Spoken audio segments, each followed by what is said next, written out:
Welcome back to another FPL deadline stream, this time out of Gameweek 28. It has been a while since we've had some of these normal Saturday deadlines in the morning for the UK, but here we are. I've got two red flags in Joel Veltman and Matheus Cunha, and only one change has been made from my team selection video thus far, and that's Mykolenko starting over Robinson, but we'll discuss that in more detail throughout the stream since I'm sure a lot of you have a similar situation. I've still got Salah as my captain, and Cole Palmer is the vice. I've got both Cliver and Semenyo starting. Now, I could make a transfer and sell Cunha to Vissa, for example, and then bench Semenyo. That is something that is crossing my mind. And what that could also do is give me enough funds to then upgrade Veltman to Gabriel in Blank Gameweek 29. But I'll show you some graphics as well from my recent videos and a few updates here and there in terms of predictions and other transfer plans I'm considering. But it's a pleasure to have you on board. There is more UCL fantasy videos headed your way. The best limitless squad was released yesterday night, so after this is done, be sure to check that out. And then the best wildcard team, my own team selection, and the deadline stream will be out on the channel in the next couple of days. So a lot of streams and videos to look forward to. Drop a like on this one if you enjoy it, subscribe to the channel, and hit the notification bell so you don't miss a single upload or live stream for both fantasy formats, UCL Fantasy and FPL. Jaron says Palace or Chelsea goalkeeper instead of Onana. Interesting. Or one of their defenders instead of Tsimikas. Have a feeling he starts, or start Tell over the defenders. Well, my favourite long-term from the goalkeepers would be the Crystal Palace one, Dean Henderson. I'm not a big fan of Jorgensen beyond Gameweek 28, and the same applies to their defenders like Cucurella, Colwill, and anyone you could really mention, even Reece James, for example, who scored against Copenhagen on Thursday night. One of the defenders instead of Tsimikas, yeah, I mean, that's an interesting one, right? I still saw some predicted lineups with Robertson in it, and I think Liverpool will be extremely difficult to get spot on this week with their lineup. I still think they'll go relatively strong, but they can make a few key changes and fully focus on that second leg against Paris Saint-Germain, and they'll still get the job done against Southampton. Yeah, starting Tell over the defenders. He hasn't been great in his loan spell so far. He's had moments, scored in the FA Cup against Aston Villa, but hasn't been able to get a run going. So for the first question, I'd go for Dean Henderson long term. The only downside is that he blanks in Gameweek 29. Yeah, I mean, the only Palace defender I'd consider starting over Tsimikas, especially with your assumption that the Greek left-back will start, would be Daniel Munoz. And apart from that, I think Ipswich Town do score, so yeah, I think that's probably the answer to your question. Dean Henderson with Tell, I'm not too keen at the moment, but surely a goal is coming. It's just, when is that going to be? Difficult to say, and with all Spurs assets, I think they're avoidable for now. Millen says, hey Dylan, I have Salah, Palmer, Mbeumo, Bowen and Cliver in the midfield, and Isak, Wood and Watkins up front. I have to bench one. 3-5-2 with Isak and Watkins, Wood, or 3-4-3 and bench. Good luck. Likewise, that's a difficult one to answer. I'd definitely start Watkins this week. He's really high up in my rankings for the captaincy. A great record against his former club Brentford, so I definitely wouldn't bench him. I think the same goes for Isak, and I don't need to really talk about that too much. So I'd bench Bowen. That's the kind of big dilemma. Is it Bowen or Chris Wood on your bench? I'd favour Chris Wood in most weeks, so that'd be my answer. But Newcastle have been leaky in recent weeks, and with all their injury problems, that could be a mistake. I completely get that. The other one to maybe consider benching is Cliver, but he is on penalties and he's been very consistent this season, and West Ham are a bit hit or miss, so I'd bench Bowen personally. James123 says, hello Dylan, hope all is well. The same goes to you. Start Robinson or Mykolenko? Yeah, that's a big dilemma I've got all week. So my team selection, I discussed starting Robinson, but I made it very clear from that video that it's one of the possible changes I could make in the deadline stream, and at the moment I have gone for Mykolenko just because I think Everton have a better chance of a clean sheet, especially with Matheus Cunha suspended for the next couple of matches. Whilst with Robinson, he can get an assist against Brighton, but the Seagulls are in form. And in the reverse fixtures, by the way, Robinson got 6 points and Mykolenko got 11. I don't expect a repeat of that, but I think it's a difficult one because both of them are capable of a return, that's for sure. And I have Wood, Isak and Vissa, but drop one for Bowen. If I had to drop one, it's possibly Vissa, but I'd start all three of them over Bowen this week.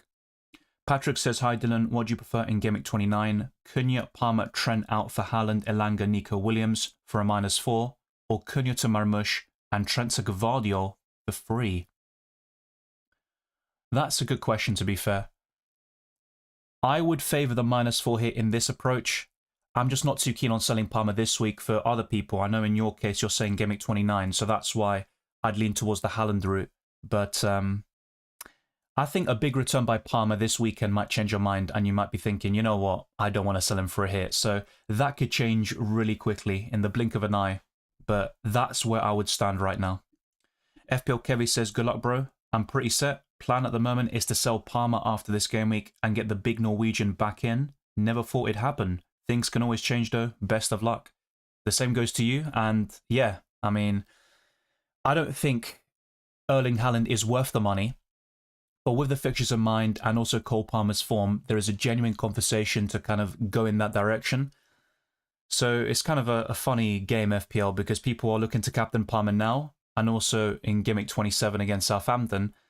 And yet they're really quick to pull the trigger on him. But yeah, I do like the Haaland route. If I had enough money and I was happy with the rest of my squad, I'd definitely be going there.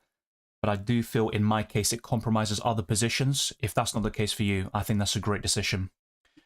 Sinindra says, hey Dylan, currently got Cunha, Hall, João Pedro in my team with 1 free transfer and 0.2 million in the bank. Is it worth selling Cunha and Hall to Marmush and any 4.5 million defender for -4 and bench João Pedro?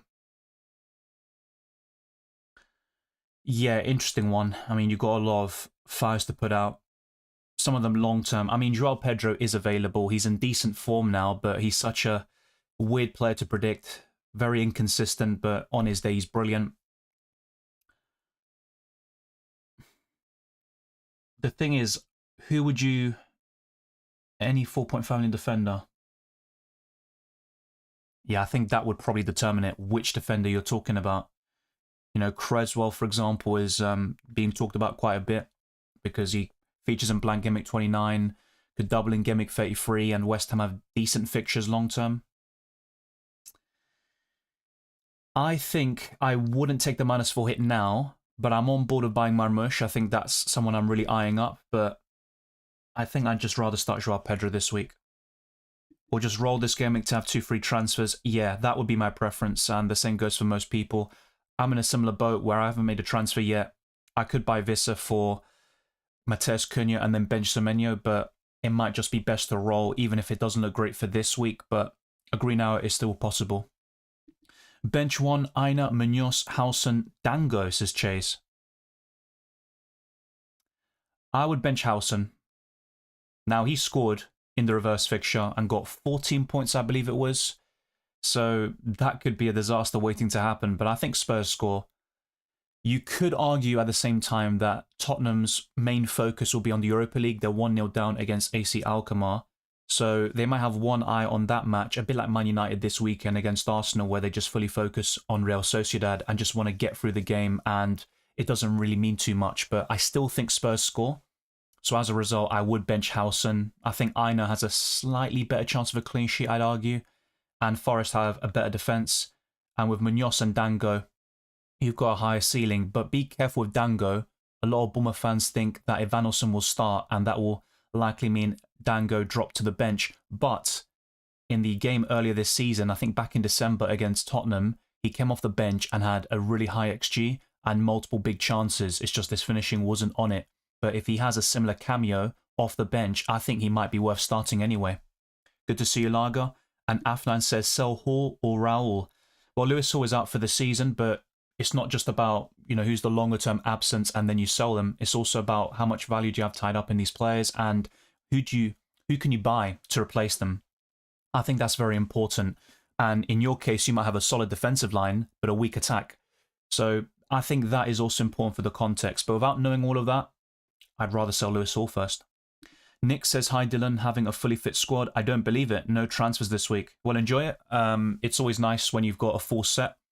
I've got one suspended player, Matheus Cunha, thank you very much, and Joel Veltman, but it happens, right? I think typically speaking, I mean, I don't know, I don't want to chat nonsense, but I've had a fairly decent set, and I've had injuries and suspensions along the way, for sure, but maybe not as many as previous seasons. Roman TV says, should I use triple captain Palmer now so I can use assistant manager and bench boost at the doubles? You could still use the assistant manager, yeah, in Gameweek 36, for example, and bench boost in 33 and do something like that, triple captain in 32. So that's another option for you to consider. You don't need to triple captain Palmer just for that reason. And I personally think Salah's the best captain this week, but the minutes will be a concern. And Cole Palmer hasn't scored in 8 games, I believe, so it's a really poor run for him. But I think he scores and does very well against Leicester, as I'll show you very soon, and I did discuss this in my recent videos too. So it's a great single game week opportunity, there's no denying that, but my preference will always be to triple captain in a double game week when possible.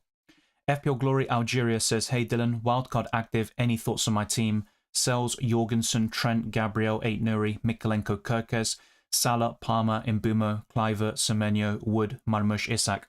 Very solid squad, only a few nitpicks. I'd consider a different midfielder than Semenyo, since you've got Kluivert already, but he's a good option for sure. I wouldn't go for Jorgensen, and to be honest, I'd rather just go for Areola, have that cheap backup goalkeeper, and I don't like Chelsea. I know they've got good fixtures, you know, after Blank Gameweek 29, and this week is really appealing on paper, but I think you just need Sels. And if you go for Pickford or Raya as well, they're the 3 goalkeepers to consider. You just need a backup like Areola, and I think that's enough. But yeah, solid defensive line. I really like the midfield, and the forward line is very interesting too. I think without the Matetas and Cunha's available right now, and with no route to Erling Haaland, without selling Palmer, I think Marmoush is a decent punt. So yeah, good squad. I just reconsider Jorgensen, and I think Semenyo. Good to see you as well, FPL Diamond. Also, my bro calls you Deadline Dylan. That's a good name. Maybe I should rename myself to that. Maybe you should be in charge of the channel name. That's a pretty good one. FPL Glory Algeria says, I bench sell Semenyo, Kirkes, Mikolenko. Yeah, I mean, I don't know who you're starting, but I think I agree with most of it. I'd put Mikolenko ahead of Kirkes in the pecking order. And I think Mikolenko is maybe worth starting, but that also is team dependent. Gakpo, Gavardia, or Semenyo? Well, Gakpo is still a doubt, and I'll show the updates by Arne Slot yesterday in the graphics I've got set up, but yeah, I'd chance it on Gakpo. It's risky, but yeah, I think if he gets a good cameo or starts the game, he's got a great chance of a return. Yeah, good question by Nick. What is up with Palmer? Looks fatigued, and against Copenhagen was not creating danger at all. Yeah, I mean, Chelsea maybe were a bit complacent in that game anyway. They got the job done, but yeah, it's a difficult one. Every player goes for a rough patch, right? I mean, Salah last season had a very poor run at a similar stage last season. And sometimes there are multiple factors. In Salah's case, you know, sometimes he's got AFCON, then he comes off the back of it quite jaded and fatigued. In Cole Palmer's position, maybe he needs a bit of a rest, but you kind of hope he doesn't get it this week against Leicester, that's for sure. But I think it's just a rough patch in front of goal. He's lost a bit of confidence, but I think as soon as he scores that goal, which is coming very soon, I think he's going to start firing again. What's your favourite differential captain this week? Yeah, I wouldn't call Palmer one, so I'm going to avoid saying him. I do like Isak. I really do. Another one would be Ollie Watkins. That's like mega differential territory. Yeah, I could see Watkins getting a goal, maybe even a brace or a goal and an assist. So yeah, Isak or Watkins, if any of them, well, Watkins certainly does, but maybe Isak also classifies. Hey, Cunha to Vissa or Horta Kirkes or Aït-Nouri? I think for this week, Vissa looks really appealing, but my problem with him is that Brentford's fixtures long-term are pretty terrible. But maybe not terrible is the right word, but it's not too appealing. I'd go for Vissa. Good to see you, Jamie Santos. Interesting game on Sunday, right? Crispy says start Dango or Enzo and start Robinson or Kirkes. Well, Dango might not start. I think Ivanosen gets the nod, but he can do well off the bench. Enzo Fernandez, not a big fan of him FPL-wise, but it's a great fixture, and he played very well against Southampton. I lean towards Enzo this week, and I would start Robinson. Ahmad Al-Ayubi says, says, I own Mateta, Cunha and Lewis Hall. I'm thinking of transferring Cunha out for Wood and playing 3-5-2. I'm also thinking of transferring Sarr, Eze in for Mitoma, but I'd have to transfer them back out for Gimmick 29. Not too sure if that's worth it. And I did discuss Sarr in my Transtips podcast. He was a skip there. He has got a lot of points against Aston Villa. He loves playing against them. Even in fixtures like Ipswich Town, you can't fully trust him. So if you were to pick a Palace midfielder right now, it would be Eze. But that's a personal preference of mine. with your first point, yeah, Cunha out to Wood is absolutely fine. You can just do it this week because inevitably you will do it for Blank Gameweek 29. And I think it's quite simple and doesn't need me to really say it, but I think Chris Wood is the standout Mateta and Cunha replacement. Otherwise, apart from the Isaks and Haalands of the world, it gets a bit more difficult and it's very open when determining the best forward to replace them. So I'd keep Matoma in your case. He's also no longer yellow flagged, and I'll provide the update very soon as well. FPL Glory Algeria says sells Henderson, JP, or sells Jorgensen, Marmoush. A slight preference for sells Jorgensen and Marmoush, but once again, you don't need an expensive second goalkeeper or, let's say, having that rotational option in goal. You just need a backup like Areola. That is more than enough for me. But that's the way I see it. Maybe everyone's a bit different. I used to rotate goalkeepers and at one point had a bit of success with it, but I would rather avoid that benching dilemma. FPL Diamond says Kerkez or Aït-Nouri. This week it would be Aït-Nouri. Long term, Kerkez is still the best one, but yeah, better fixture. I think Spurs will score. Whilst with Everton, well, I think Everton do get the win to be fair, but yeah, I'd still go for Aït-Nouri. 36 UCL points. Well, yeah, UCL Fantasy has been quite challenging recently. I'll talk about how I did in my team selection, but of course my Limitless squad was released yesterday, and the wildcard team is out very soon. Palmer will blank. I hope not. I hope he scores in game at 28 and blanks in 29. Jack says, would you keep Rodgers? I have Palmer, Enzo, Kluivert, Salah. Yeah, Rodgers this week is worth keeping, but long term I'd be selling. He blanks in 29. He might be useful around game week 33 to be fair, but yeah, looking at your midfield, I think the worst one is Enzo, but he features in game week 29, albeit against Arsenal away. Yeah, Palmer, Kluivert and Salah are worth keeping. There is going to be a push to sell Palmer if he blanks against Leicester though, just be aware of that. But yeah, Rodgers this week I'd keep, but for game week 29, I think he's a sell for a lot of people. Will you triple captain Salah against Southampton? In terms of triple captaincy opportunities for Salah, it's probably the best one you've got all season now. I don't think Liverpool will double again. It's extremely unlikely, and of course they are out of the FA Cup, so that's really, you know, plummeted their chances of doubling, which would have been likely in game week 33. So there is a minute's concern. I think Liverpool have one eye on the PSG game, and Salah won't play the full 90. That's my prediction, but I still expect him to start. And in 60, 70 minutes, he should do fairly well, to say the least, against the worst team in the league. So I would personally triple captain a double game week player like Isak in 32, but also bear in mind your other chips. So are you using the assistant manager around that time? Because if you are, you can't triple captain in 32, unless you assistant manager in game week 33, for example. Replacements for Hall. Munoz is my favourite overall, but in terms of those that feature in game week 29, I'd be looking at Gabriel, Kerkez, Aït-Nouri, Howson, those sorts of defenders. It all depends on your budget and your future moves as well. Killcheck says start free, Gakpo, Raul, Dango, Rodgers, Kerkez, Castagna. Also have 2 free transfers and 0.6 million in the bank. I'd start Gakpo and chance it, but it is risky. I have to really stress that. I would also start Rodgers, although a bit like with the Liverpool assets and, well, maybe not Arsenal so much with their resounding lead, but maybe Rodgers is rested or his minutes are managed heading into that second tie against Club Brugge, but I'd still start him, I think. And the third one, I think I'd still go for one of Dango or Raul. Yeah, I'd go for Gakpo, Raul and Rodgers. Hi Dylan, any good mid below 5.5 million for the long term? Wanyeri, I've always said this even when Arsenal were struggling to score goals and it's just one match where they really clicked. He's like an ideal 8th attacker, so I still like Wanyeri. I always have done for his price. That's why he was suggested as a purchase a couple of weeks ago. So that would be a very decent option. I think after game week 29, Rodgers is decent. You're also looking at, well, Dango I'm not too keen on now, to be quite honest with you.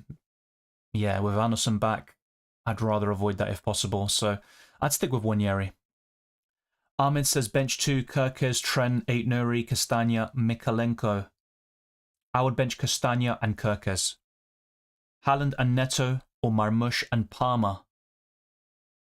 That's a difficult one. I'm not a big fan of Neto long term. I like him for this week against Leicester, but he's not someone I'd recommend beyond this week. So, yeah, long term, it still has to be Marmoush and Palmer for me.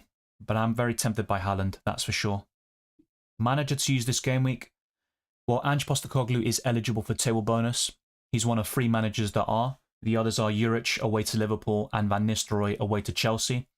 So the 2 best managers this week would be Arne Slot against Southampton at home, but there is no table bonus. And then you're looking at Ange Postecoglou if you want to really chase that upside.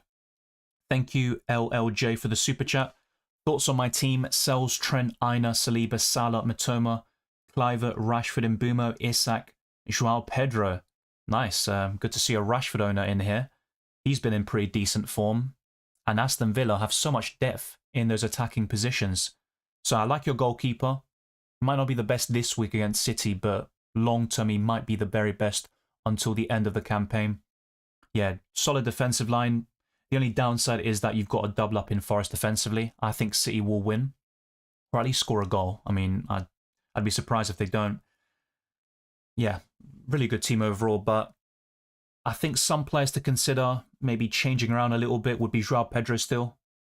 I think Matoma. Rashford does blank in 29, and because of the minutes risk and the rotation with other Villa assets, you might consider selling him in 29, but I think keeping him now is absolutely sound. But if you can, I would make a defender transfer and bench Aina. That could be very terrible advice in the end in terms of the outcome, but because you've got Sells and goal already, and I'm backing Man City to win, I'd suggest making a defender move, which maybe helps you for Blank Gameweek 29 as well. That could be Aït-Nouri, and to be fair, I'm not that positive on Wolves right now with Cunha's suspension, but that is one possible option for you. You've got Saliba in place already, so you don't need to buy Gabriel necessarily, but a defensive double up in Arsenal is pretty decent, to be fair. So I don't know your bench, but you might consider selling one of those assets to an Aït-Nouri, for example, and long-term, my favourite defender would be Daniel Munoz for double Gameweek 32 and also facing Southampton away in Gameweek 30. So hopefully that does help you. You've got a good team already. It doesn't need too much tweaking, but I would consider those modifications. Adam Fine says bench 1, Aït-Nouri, Aina. I'd bench Aina this week. Play Robinson or sell for Kerkez. I'd just play Robinson. I'd argue that this week he's slightly better than Milos Kerkez. And I believe Brighton have never beaten Fulham in the Premier League, or at least they haven't done for quite a while. They've got a great record recently. Payman Armin says, hi, would you bench Rodgers or Dango? I'd bench Dango. I don't think he starts. THK says, bench Fernandes, Bowen, Wood or Visser. I think it's between the 2 midfielders, Bowen or Fernandes. Yeah, the problem with Fernandes is if he does get that goal or a penalty, he's going to get bonus points most likely, but I'd bench Fernandes. Let's see how that goes. Captain Palmer, it's a great shout.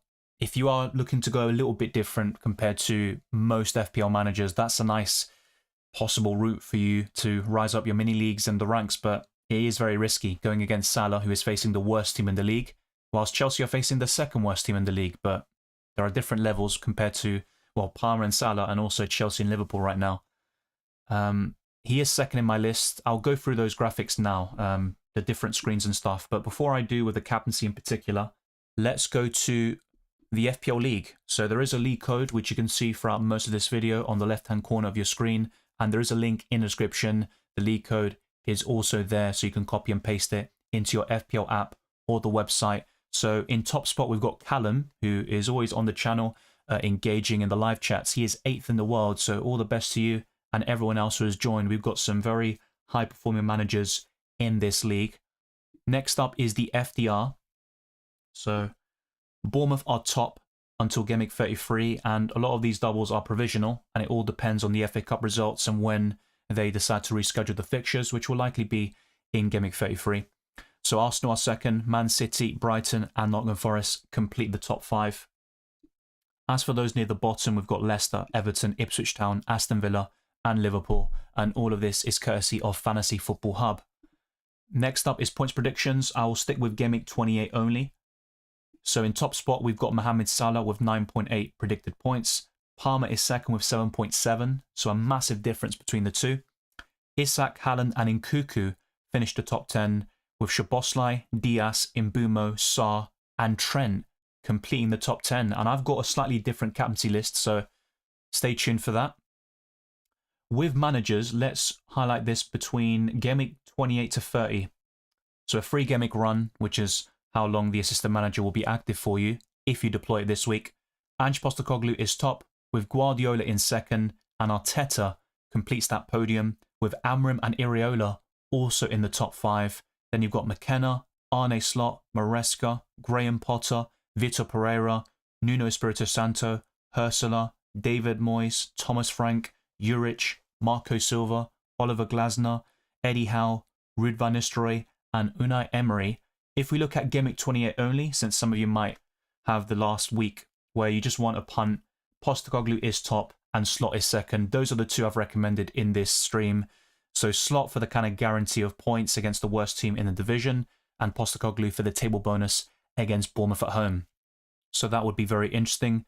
And in FPL Challenge, your chosen manager will have the points doubled, and it's between Postecoglou and Slot for my chosen assistant manager / coach. With projected price changes, and this is according to Fantasy Football Hub, so Vista did go up in price overnight. After refreshing the page, we've got Aït-Nouri, Wan-Bissaka, Kanate, Minta, Sarr, Munoz, who could go up in price, and you've got a lot of potential price falls like Cunha, Mateta, Kulusevski, Onana, Jacob Murphy, Kelleher, Amad Diallo, Rogers, Dubravka, Gakpo, Calvert-Lewin, Murillo, Dallo, Gordon. Actually, some of them, are from tomorrow apparently. So that's Calvert-Lewin, Murillo, Dallo and Gordon. But we could expect even more price changes tonight. And that is just one algorithm that I use. The other one is livefpl.net. If I load that up as well, you might not be able to see it, but they are suggesting that Munoz, Sarr, Marmoush, Aït-Nouri, Beto, Wan-Bissaka, Minta and Kanate will rise. And they're expecting a lot of price falls, a lot of them similar to Fantasy Football Hub as well. Let's also go to a stats comparison of two very, very similar forwards, you could say. They both have the same number of assists. Chris Wood has 6 more goals, but in terms of shots in the box, shots overall, even shots on target, Visser does lead in those metrics. The same goes for XG, and he has one more big chance, 23, compared to Chris Wood's 22. And even big chance created, identical stats across the board, actually. I'm quite surprised by how close this is, but with Chris Wood having better fixtures from now until the end of the season, I still think Chris Wood is the standout to replace Cunha and Jean-Philippe Mateta.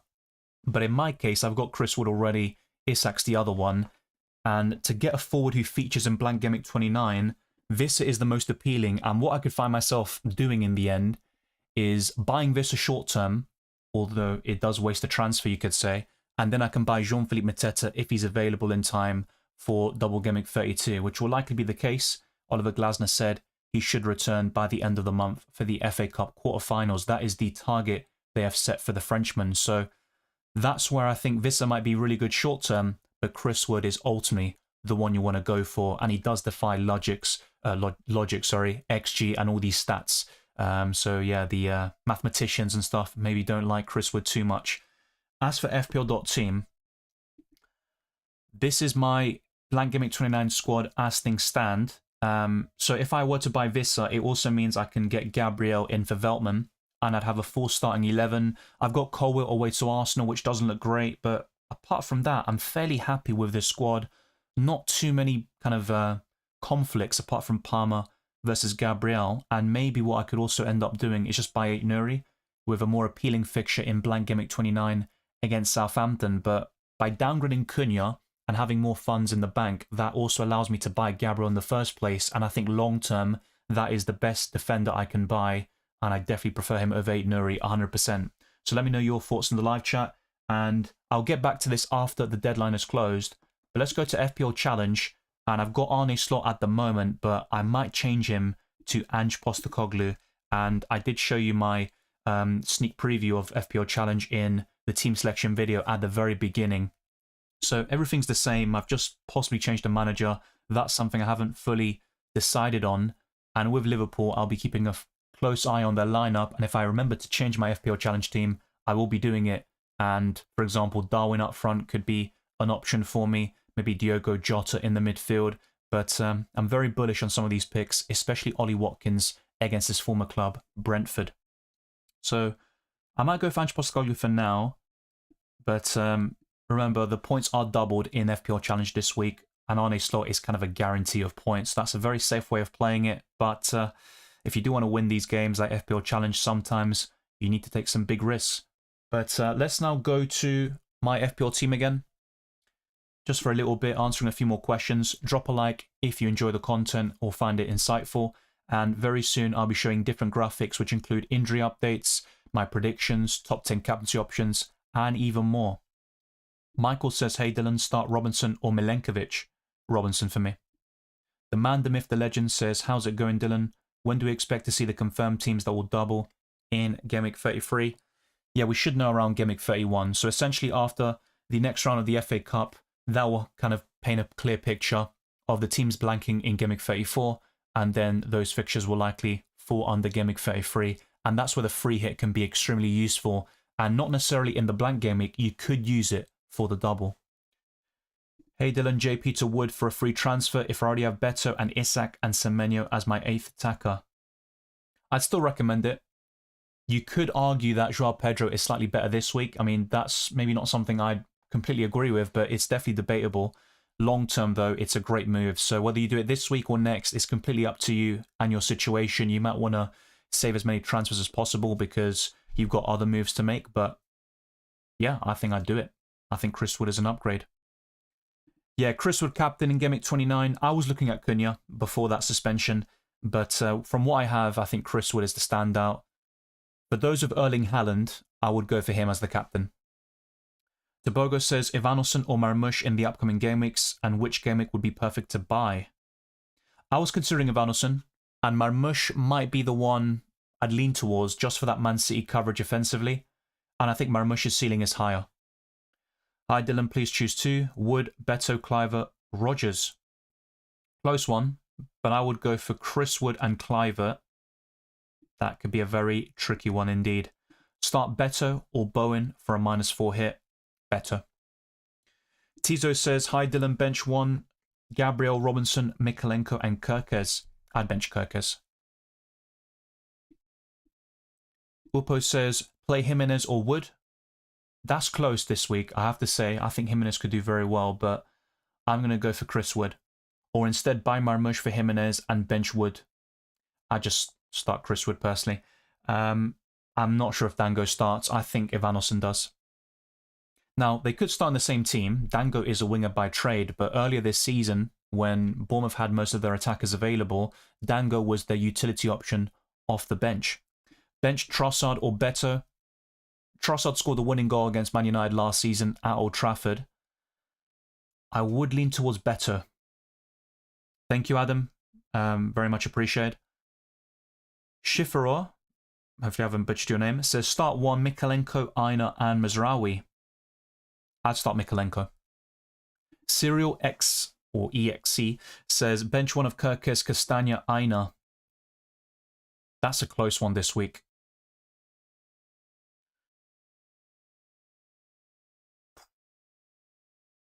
I mean, just for context, and this might help you with your final decision, I'm backing a 2-2 draw between Bournemouth Spurs. I'm backing a 1-1 draw between Fulham and Brighton, and a 2-1 Man City win. And then when you break it down like that, it's between Kirkes and Castagna, because at least with Kirkes, you've got more attacking threat than Aina. So maybe he gets an assist in a 2-2 draw. But yeah, that's a really close one. I think I'd lean towards Castagna this week. Mikalenko, Cucurella, Kirkes, Robinson. Please choose 2. Yeah, this week I'd start Cucurella. I just don't like him long term. The other one would be Mikalenko. John Walker says, would you start Henderson or Allison? Allison. Would you start Palmer, Elanga or Robinson? Cheers. Palmer all day long. I would not be benching him against Leicester. Lovro says, which forward would you prefer instead of Cunha these 2 free game weeks? Vissa. Now, I still think Chris Wood is the best forward long term. But yeah, for 2 free game weeks only, I'd say Vissa. Start Joao Pedro or Wanyeri? Joao Pedro. Welcome, Ilko. Good to see you. Should I get Damsgaard or an Arsenal mid under 5.1 million?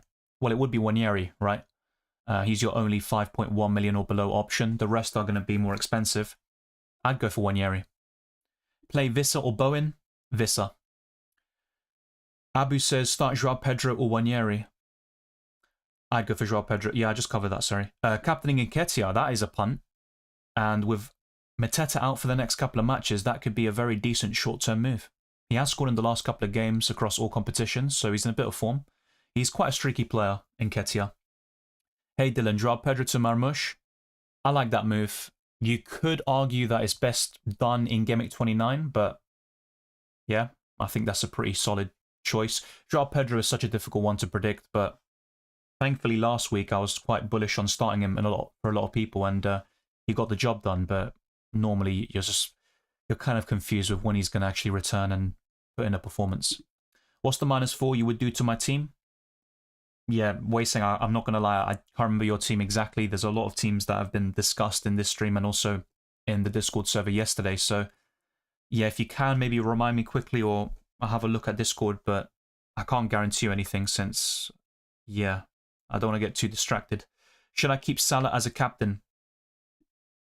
For me, he's the best option, but he's also template. So are you going to make a lot of rank gains even if he goes off? Not necessarily, but if you go against him and it goes tits up, then yeah, you could really feel the pain. But you shouldn't think about FPL that way. I'm just putting out the context there. I think Palmer is a nice alternative. The same goes for Isak. Even Ollie Watkins. There are alternatives this week, but I think Salah will start. He's playing the worst team in the league. And despite the last 2 matches being quite underwhelming, I still think Salah will get the job done. Thank you for the super chat. Let's get this underway.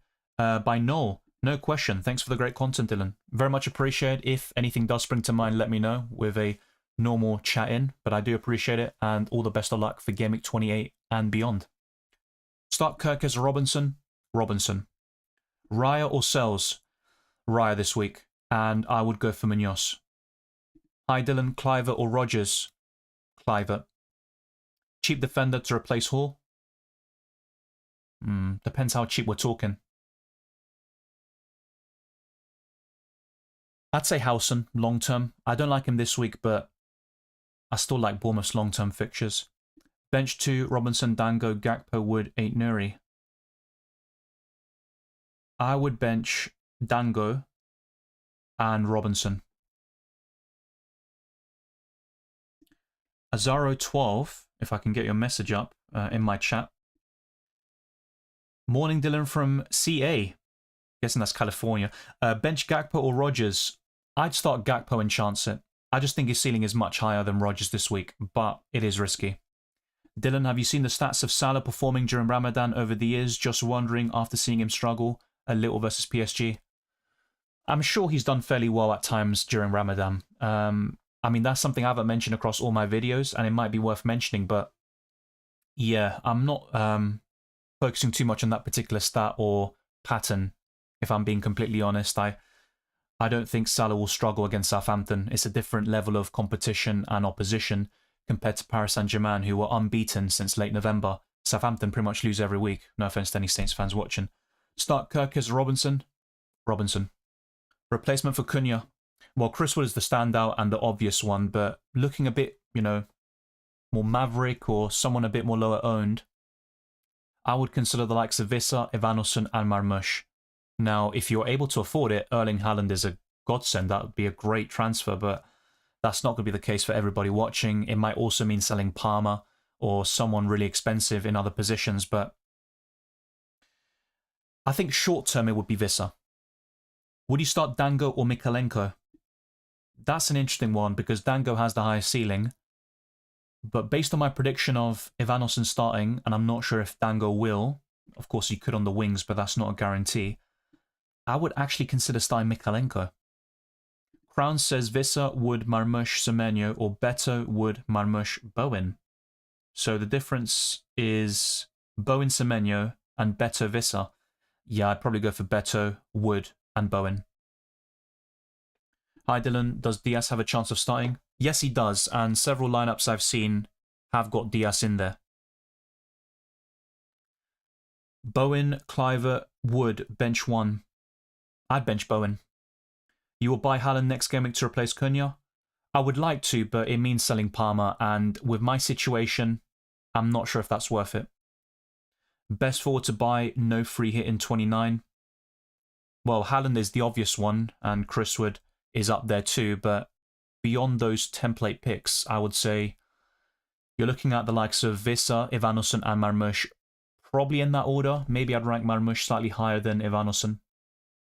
Strand Larsen has great fixtures, by the way, Southampton away in 29, but he has been fairly inconsistent for quite some time now, and of course he just came off the back of an injury, but even before that he was kind of struggling in front of goal, so that's just really targeting the fixtures and hoping for the best there.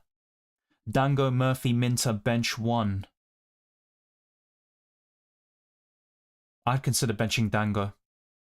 Welcome London W4. Morning D, hope you're good.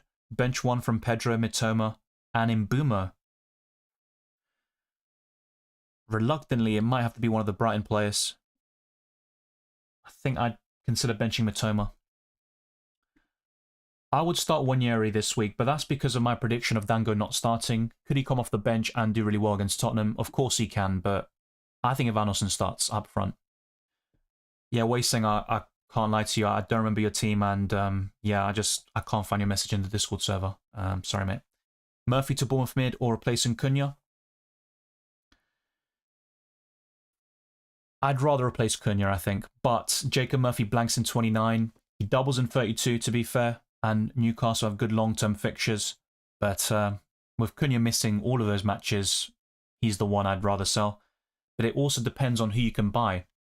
So, for example, if you've already got Chris Wood and you're not really enthused about the forwards to replace Cunha, whilst in the midfield you can go to Bowen or really appealing assets long-term, that could change the answer to your question, but I'd rather replace Cunha. Thanks for the content. Bench Robinson or Gvardiol? I'd bench Robinson this week, I think. It wouldn't surprise me if City kept the clean sheet against Forest. I've gone for 2-1. And for the Fulham game, I've gone for 1-1. I might as well go into those predictions and show you some context. So let's start off with the game week analysis then. So these are my predictions.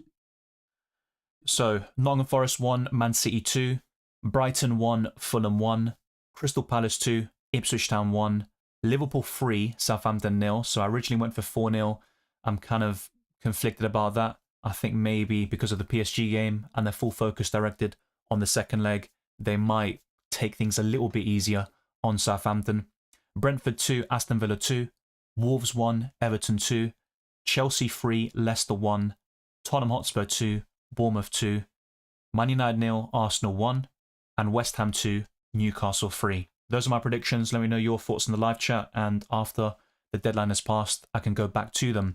But the highlighted team and player this week is Leicester, and you'll see very soon the player, but I'm sure if you've seen my wildcard video, you know who it's going to be by now. He is second in my captaincy list, and yes, he has failed to score in the last 8 games. It is Cole Palmer, and what you see in terms of the heat map is his shot volume throughout the entire season, and the blue circles indicate Leicester's conceded shots in this campaign, so it looks like a perfect match. Does that mean he's guaranteed to return? Not necessarily, but I'm very confident about Cole Palmer this week, and that's why there is a slight temptation to captain him, but I'm currently going for Mohamed Salah. Let's also go through the odds very quickly. So the clean sheet probabilities are taken from fantasyfootballpundit.com, whilst the over 2 goals odds are taken by DraftHound. So Liverpool are top with a 50% chance of keeping a clean sheet and 71% chance of scoring over 2 goals. Chelsea, Crystal Palace, Arsenal, Wolves and Brighton complete the top 6 in order of clean sheet odds. And in last place is Southampton, to no one's surprise, with a 4% chance of keeping a clean sheet and 5% of scoring over 2 goals. But now with the captaincy list, and there haven't been any changes from the wildcard video actually. I'm not too convinced about 10th place, and that could easily be Vissa, for example, but I have gone for Mbumo, facing Aston Villa at home. Heung-min Son is 9th, with Nkuku also finding a way into this top 10 list. Erling Haaland is 7th, and Ollie Watkins is my differential captain of the week, facing Brentford away. Diaz, if he starts up front against Southampton, would be my favourite amongst those Liverpool midfielders to accompany Salah. but this could easily be Jota, for example. I think that's the key change, by the way, I've made. That's the one modification. So I put Trent up to 4th. He was originally in 5th. And I did put Jota in that 4th spot not so long ago. But with him starting against PSG, I'm not too sure if he does against Southampton. The top 3 has pretty much the usual suspects, Isak, Palmer and Salah. And once Saka is back, we'll see him ranked very highly in a lot of weeks. So it'll be great to have him as another alternative captaincy option going into next season. But yeah, Salah is 1st and Palmer is 2nd. And I don't think much separates them, to be quite honest with you. I think the expected minutes plays a big part, but that's what I've gone with in the end. So for those that maybe aren't aware of how I did in Game Week 27 and want, the kind of graphics from the team selection video, I'll let it play out whilst I speak and maybe answer some questions, but this was all covered in my 2 videos, the transfer plans and team selection podcasts. Omar Salazar says, start Gakpo or Kluivert. And by the way, I do recognize the messages won't show up on screen in this segment, but they will later on in the stream. I would probably just go for Kluivert in this case, but with Gakpo, that's an awkward one because you don't want to bench him. I mean, if you still got him, he's facing Southampton at home. Yeah, I'm not a big fan of benching him. Start Howson or Dango. Both not great for this week. In this case, I'd go for Dango. Yeah, I'd go for Dango. Before I go back to more questions, I just want to provide a bit of context. So these transfers I showed you in my recent video, the team selection, but what you see here now is Veltman to Gabriel. The only way I can afford this is by making a downgrade, and that could include something like Matheus Cunha to Vissa. That would leave me with 0.1 to 0.3 million in the bank, which is, well, I should say that's what I'd have left over if I were to buy Gabriel and Vissa for Veltman and Matheus Cunha. So I would need to make this sort of downgrade to be able to afford Gabriel Magalhaes, which I think would be the best long-term transfer for my team. But it means no Aït-Nouri away to Southampton. So just wanted to add that graphic and also possibility, which will probably be my Blank Gameweek 29 transfers if I end up rolling this week, which is very likely. So with my team, you've kind of seen it all stream, and I have made that one change from the team selection video. Mykolenko in for Robinson. That could still yet change. And both Robinson and Mykolenko return pretty well in the reverse fixtures against their upcoming opposition. And of course, another change is the fact that Veltman is now red flagged. He was orange flagged when I recorded that team selection podcast. The captaincy has stayed the same, and the same goes for the bench order, really. It's just a question of Semenyo, Mykolenko, or Robinson on the bench. And do I sign Vissa now and then bench Semenyo? That's something else I need to weigh up. But before I go to the injury updates, these are the expected points, which I think are exactly the same as they were when I recorded that team selection video. So Palmer is 2nd with 7.7, and I did show the top 10 list according to Fantasy Football Hub, and Salah has 9.8. It seems like he's always got close to 10 these days, but he has been that good this season. Let's now go to the injury updates, and these were from yesterday, and there's going to be even more, problems, issues, and updates provided today, to be fair, but probably after the deadline. So Nuno Espirito Santo said this on Nottingham Forest. Still recovering. Better. It was a good day on Monday night, so we recovered better, but still recovering. Still assessing players, yes. We have a healthy squad, and we've been able to keep our players healthy. This is very good for us in terms of options and solutions. And Guardiola on Nathan Ake, and of course there's the early kickoff. That's why I've grouped them together. So he said he is out for 10 to 11 weeks. They said to me, when you have surgery, it's serious. He has struggled a lot this season with the problems in his feet. So hopefully Nathan Ake does return very soon. Whilst with Brighton and Fulham, we've had the following updates. So Hörsler said Mitoma has just had cramp, so it will be an option for tomorrow. And for the rest of the team, it's the same. No new injuries. The options will be the same. And Marco Silva said, we are going to have Sasa Lukic out definitely for the next 2 games. Adama Traore still a doubt. It's nice to see Kenny Tete already on the pitch, doing some individual work too. But Kenny, Harry Wilson and Reece Nelson, they are going to be out, plus Sasa Lukic. Let's see what's going to happen with Adama. Still working, apart from the group. Good to see him there doing some individual work. Let's see. We have another session today, and we're going to take a decision on him, but probably it's too early to say yes or no.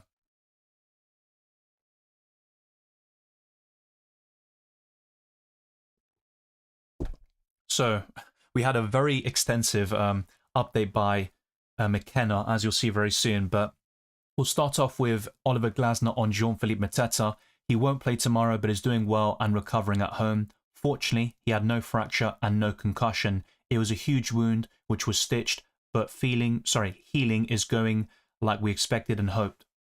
He will go with us to Marbella next week to train individually. If everything goes how we wish, then he should be available for the Fulham game. So a lot of clarity there provided by Oliver Glasner. That means he will be available for the FA Cup quarterfinals there against Fulham. And McKenna said this on Ipswich's injuries. Ari Muric has had an injection in his shoulder. He's done really well to be available for the team, to be honest, over the last couple of weeks, but it's got to the point where it needed to be addressed. Connor Chaplin is still working by himself. Sam Schmodix has gone for an ankle operation, unfortunately, so he's going to be out for an extended period of time. I don't know the exact time scale, but it's going to be a good number of weeks, and if we see him again this season, it will be in the last couple of fixtures, so not good news there from Ipswich Town at all.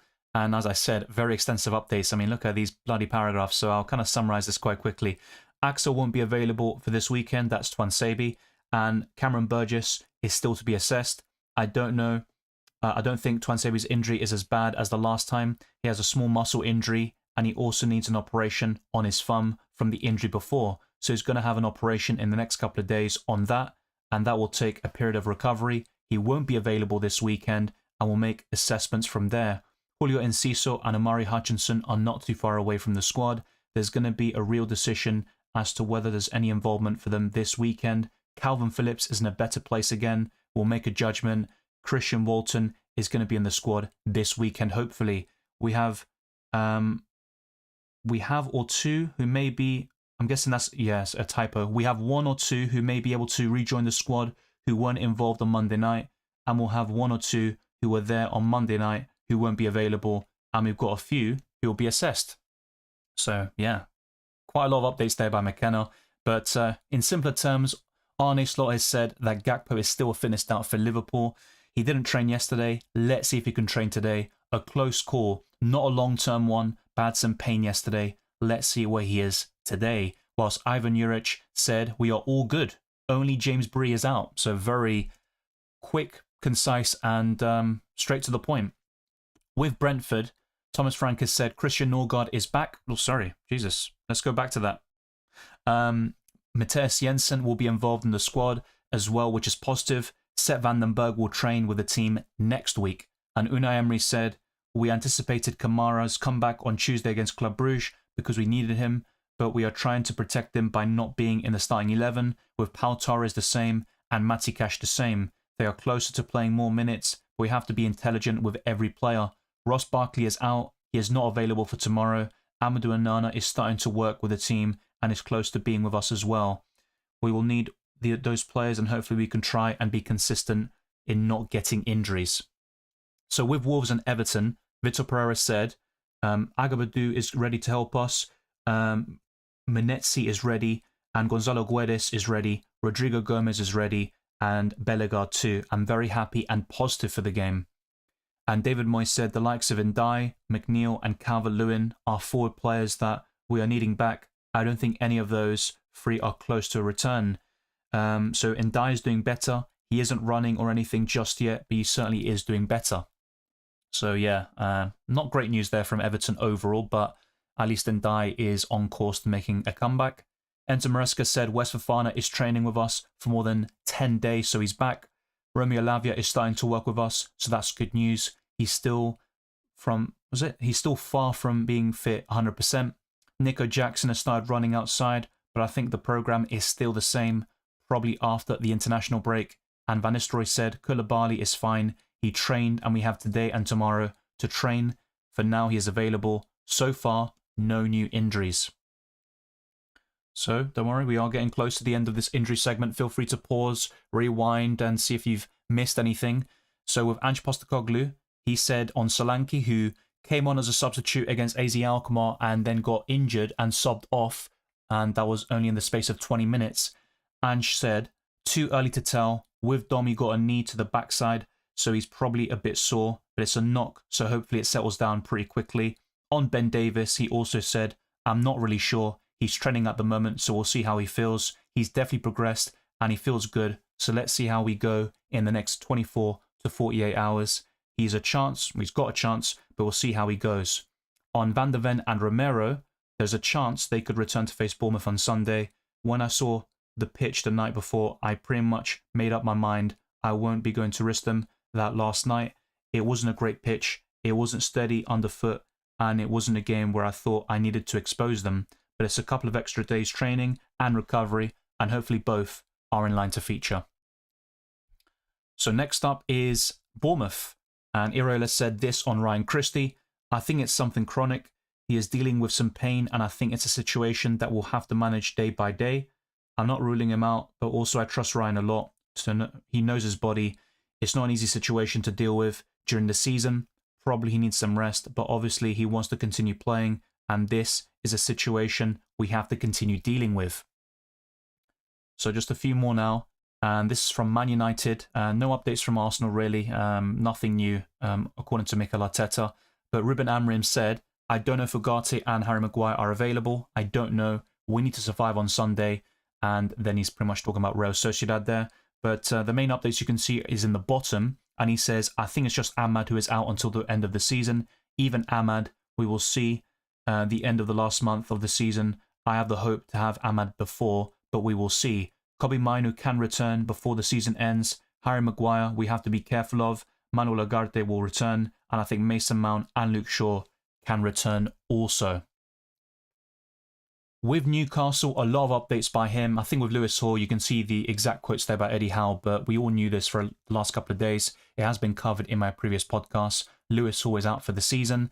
And with Alexander Isak, he pretty much followed up on his interview post-match after the FA Cup defeat against Brighton. So he said Alexander Isak is fine. He came off on Sunday feeling fatigued, a tightness in his body, but he's trained every day this week. And Botman will be out for 8 weeks. So those are the updates by Eddie Howe. And Graham Potter on West Ham team news. Lucas Paqueta has trained this week, as has Soufal. Obviously, we've got a few more days to go until the game. But if they react well, we've got a chance they'll be involved. And then he also said Nicholas Fulkrug has trained with the team. It's still early in terms of his involvement, but it's positive signs for us that he's training with the team. And now it's a case of building him up. Apart from that, there are no problems from the previous match. And this is basically just the FA Cup quarterfinal draw for those that aren't aware. And this will be very important for Blank Gameweek 34. And as a consequence, Gameweek 33. But this was all covered and addressed in my best wildcard team video. And these are the permutations for the possible blanks in Gameweek 34. So for example, Arsenal versus Crystal Palace will blank if Crystal Palace beat Fulham in the FA Cup quarterfinals. Bournemouth Man United, we will see a postponement if Bournemouth beat Man City in the FA Cup quarterfinals. For Brighton versus West Ham, if Brighton win in the FA Cup quarterfinals against Nottingham Forest, then that will be a blank. And you've also got Man City against Aston Villa, so that won't go ahead if Man City beat Bournemouth in the FA Cup quarterfinals, and or Aston Villa beat Preston North End in the FA Cup quarterfinals. With Nottingham Forest versus Brentford, so yeah, if Forest beat Brighton in the FA Cup quarterfinals, that game won't go ahead. And finally, Southampton-Fulham. If Fulham beat Crystal Palace, then that will be a blank as well. We've got 4 confirmed fixtures: Liverpool versus Tottenham Hotspur, Chelsea versus Everton, Newcastle versus Ipswich Town, and Wolves versus Leicester City. Those games are 100% going ahead in Gameweek 34. So yeah, that will be very interesting with our chip strategies like the free hit. But hopefully these extensive updates have helped you have a clear idea of how future weeks will look like, and also the injury situation from most clubs. Of course, some press conferences didn't take place yesterday, but it is what it is, and hopefully it has helped somebody out there. So let's now go to your recent comments and stuff like that. So yeah, let's see if we can catch up a little bit. So let's try to get the stream up to 200 plus likes. That will be our aim by the end of the deadline stream. We've still got an hour left until we lock in our teams fully. Mark says, hi Dylan, Kunita Visser or Marmoush? I think short term my preference is Visser. Worth the triple captain Salah this week? I think it is, but the minutes are a concern. If it was me, I'd probably save it for a double game week. For example, Isak in 32. Which manager to choose this game week? Ange Postecoglou or Arne Slot?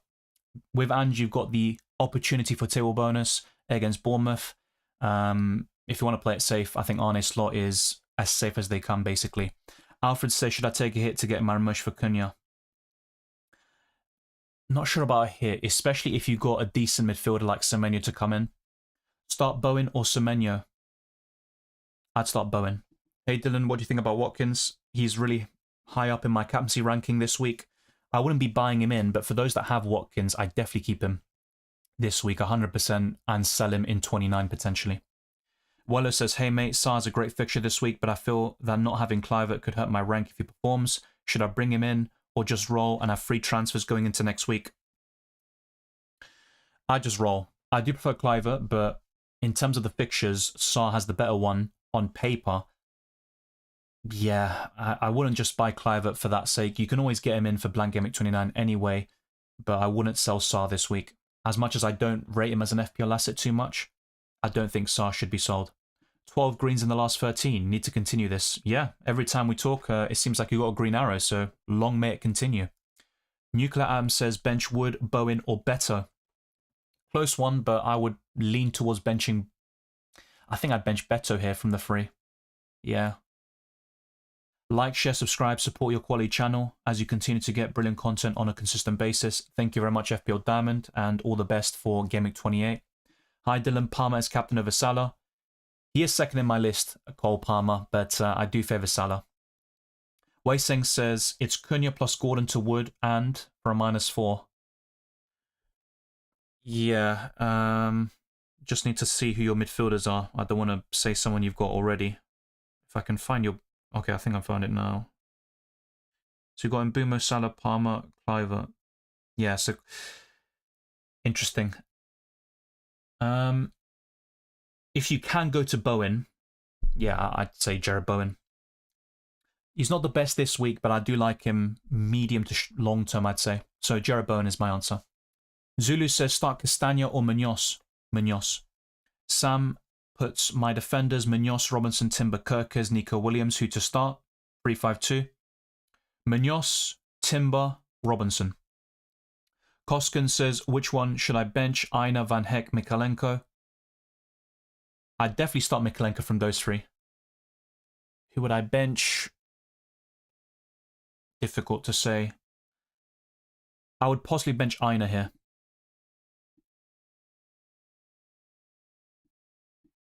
Oh no. Yeah, okay. Start Bowen or Rogers? Yeah, Bowen for me. Worth the triple captain Salah? Yeah, covered that. Szoboszlai or Dango? Szoboszlai. Varnet says, hey Dylan, Rogers, Wanyeri. Start 2. Yeah, who's the third one? Because you did say Rogers twice. So yeah, I'm not going to say Rogers and Wanyeri when I don't know who the third one is, so let me know. Beto, Mikalenko or Rogers want to start? Difficult. I think Beto. Managed to buy for the next 2 game weeks. I have Potter. Well, I did show a manager list earlier, both for this week only and then for the next 3. I think Postecoglou, Guardiola and Arteta are near the top for the 3 game week period. But if we go back to it quickly and look specifically at your situation, let's go to the next 2 game weeks. I'll just use this as a guide. I'm not going to base my decision solely on that, but this could help you. You've got Postecoglou first, Arteta second, and Guardiola third. Difficult one to say, actually. I think I chance on Postecoglou just for the table bonus this week, and then you've got Fulham away. I mean, we saw this exact fixture last season in Blank Gameweek 29, and Spurs got battered, but yeah, tricky one. Very tricky one, I have to say. I think Postecoglou might be the most appealing one. So if I still had the AM chip, I'd be targeting a table bonus manager. I played it quite safe on Arne Slot, got a decent return, but yeah, the highest ceiling is undoubtedly with the table bonus. So hopefully that does help you. That's probably going to be my final answer. Palmer or Isak to sell? If I had to sell one, it'd be yeah, Palmer, but not this week. 100%. Don't sell any of them this week. Thank you, one for all. I'm glad that it helped you out. Should I punt Strand Larson or go safe with Better? Yeah, Better's in better form. If you need this player only short term, I think I'd still go for Better, yeah. Who are the best forwards for the next 2 weeks? Chris Wood, Visser, Haaland. Yeah, I think those are my favourites. And then you're looking at possibly Marmoush. Which keeper do you suggest? Long term, it's going to be Sels. Yasser says, hey Dylan, free transfers next week. Got Alisson, Trent, Hall, Isak, Rogers, Salah. Thoughts on taking a -4 for Marmoush, Bruno, 8 Nuri and Sarr, or take a -8 for Haaland, Kulusevski, Gibbs White, 8 Nuri and Sarr? Yeah, good transfers across the board. My only thing is, who are you selling in goal to get Jose Sarr? And my thinking is maybe it's not worth taking a hit for a goalkeeper. I don't think it's worth it. So even if you want to do Haaland, Cliver, Gibbs White, 8 Nuri for a -4, that's fine. Do you need to get Sarr? I don't think so. I know it's Southampton away, but let's say they keep a clean sheet, you're gaining 2 or 3 points from that. And the goalkeeper you're selling might be better long term, especially if it's Henderson, Raya, and all these other goalkeepers like Pickford and Sells. So, from what you've said, my favourite would be the Haaland route for a -4 though, and I wouldn't buy Jose Sarr. Daily Insights says, start Kirkes or Gabriel. Gabriel. Yeah, latest news on Gakpo, I covered it earlier. I'll go through it one more time. Well, not the whole thing, otherwise people will be like, no, not again. So let me just skip forward to that. Yeah, this is the update. So, yeah, Arne Slot said he didn't train yesterday. Let's see if he can train today. A close call, not a long-term one, but had some pain yesterday. Let's see where he is today. So he said that obviously on Friday afternoon, I think it is. No, Friday morning. Bench Bowen or Cliver? I think I'd bench Bowen. Start Kirkes or buy defender like Trent. I know he blanks in 29. Or just play Kirkes and save 1 transfer. I'd play Kirkes. I don't mind buying Trent for Gameweek 30 and beyond, but yeah, it's just... I get it. It is Southampton at home this week, but I'm not too sure. Varnet says, Dango, Wanyeri and Rogers. I think I'd bench Dango. I could be wrong about this, but I think Evanilson starts, and if that's the case, there is a decent probability that Dango drops to the bench. He can still play on the wings, of course, that's his main position, but it's something worth bearing in mind. Start 1, Damsgaard, Rogers, Dango. I think from those 3, it would be Rogers. Start 2 of these 3, Wood, Mitoma and Cliver.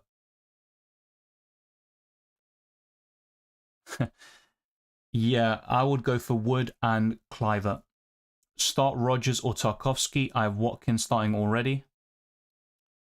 I'll still go for Rogers. Yeah, I'm not sure what messages have been put in, but yeah, I'd rather not read it, to be fair.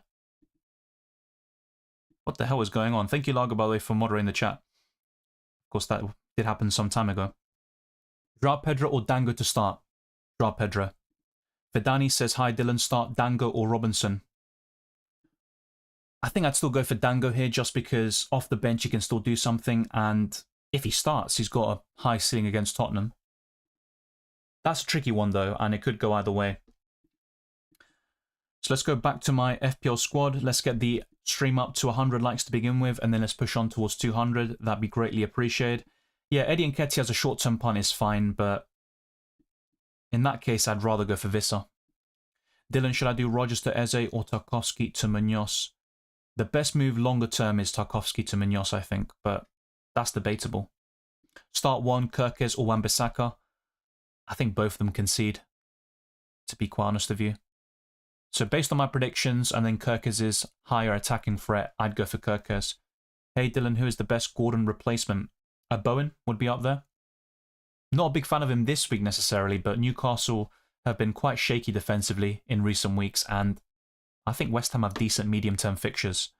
Jason says, hey Dylan, I've got 2 free transfers and already used my free hit. My team is Becker, Gabriel, Hall, Murillo, Salah, Palmer, Cliver, Semenyo, Wood, Isak and Watkins. What's your advice for the blank? So yeah, you've got Alisson blanking. The same goes for Lewis Hall, who's out for the season anyway. Salah, Isak, Watkins. That's 5 players blanking in 29. I'd definitely keep Watkins this week and then maybe sell in 29. So that'd be something to highlight. I'd keep Salah and just bench him for 29. Since you've already used the free hit. I'm not a big fan of goalkeeper moves, and I do think Alisson long-term is still decent, but you could consider Alisson to one of Raya, Sells, or Pickford in 29. That's one possibility. But I think Lewis Hall is the one you really want to deal with first. Yeah, that's the priority for me. So Lewis Hall. Ultimately, you want to get Munoz for Gameweek 30, but for Gameweek 29, I think maybe Aït-Nouri is a decent transfer in for the short term. Yep. Finley, hopefully you got my answer. I did say Rodgers. Will Robinson start? Yeah, I think so. Is it safe to bring in Agbadou today? I wouldn't recommend it personally, but maybe you need that kind of cheaper option compared to Aït-Nouri to cover that Wolves defense. But if I'm being honest, the only Wolves defender I'd consider is Aït-Nouri for the attacking threat. Hi Dylan, would you play Kirkes or Mikalenko this week? Mikalenko. Omara says, hello Dylan, my team is Fleckin, Gabriel, Mikalenko, Robinson, Matoma, Palmer, Salah, Cliver, Elanga, Gakpo, Isak, Dubravka, Cunha, Lewis, Keane, with 1 free transfer and 1.4 million in the bank. I still have wildcard, free hit, and triple captain. What should I do?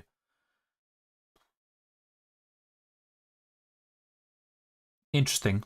So if we kind of break it down for 29, so you've got Cunha, who's out. Gakpo, Salah. Is that it? It's not too bad. Oh, yeah, it's not too bad, actually. Isak, Gakpo, Cunha, Salah. Yeah, it's not terrible. I think you could navigate Blank Gameweek 29 without the free hit, but it's not just about the quantity of players, it's about the quality. But, yeah, you're in a decent position this week. I mean, you've got a few dilemmas, like, is Gakpo going to start? But, yeah, Lewis, I'd still get rid of him. I just don't trust his minutes. Yeah, Keane, of course, isn't even a factor. So the bench would need improving. That's for sure. And then 1 or 2 players in the starting 11 that could be upgraded on. But, yeah, I don't think you need to free in 29. That would be my immediate takeaway. You could do something like free hit in 33 or 34. You could wildcard just before that. It all depends on how you want to kind of combine those chips. But I think what might be best for you is actually triple captain 32, free hit in 33, and then wildcard 34. That could work quite well for you, actually. Bread Game says, hey Dylan, hope you're doing well. Would you start Kirkes or Robinson over one of Maddison or Spence this week? Yeah, I'd start Robinson over Spence. If you're outside the top 1 million, would you captain Palmer?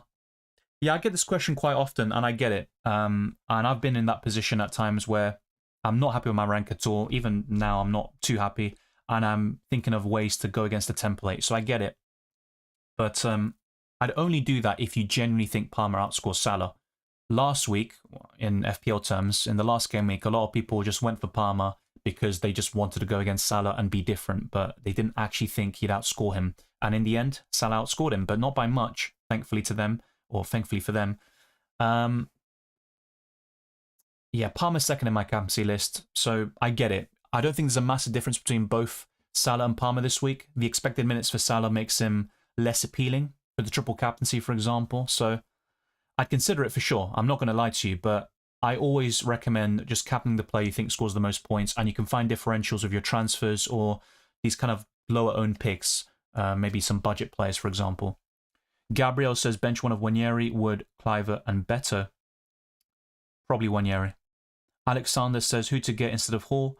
Already have Gabriel, Kirkes, Mikalenko, and Burgess. Yeah, Munoz is the best long-term, but buying him this week is a bit awkward with the blank in 29. So maybe you stick with Aït-Nouri. Kind of simple, but quite effective, I think, for the short term. Yeah, the news on Gakpo was just covered, mate. I covered it a few times. If you rewind the stream a few minutes, you will see the exact quote by Arne Slot. He said he felt a bit of pain yesterday, so be sure to have a look. start him or Watkins, I'd still start Watkins. He's high up in my captaincy list. But if I had Gakpo, I wouldn't want to bench him. Let me put it that way.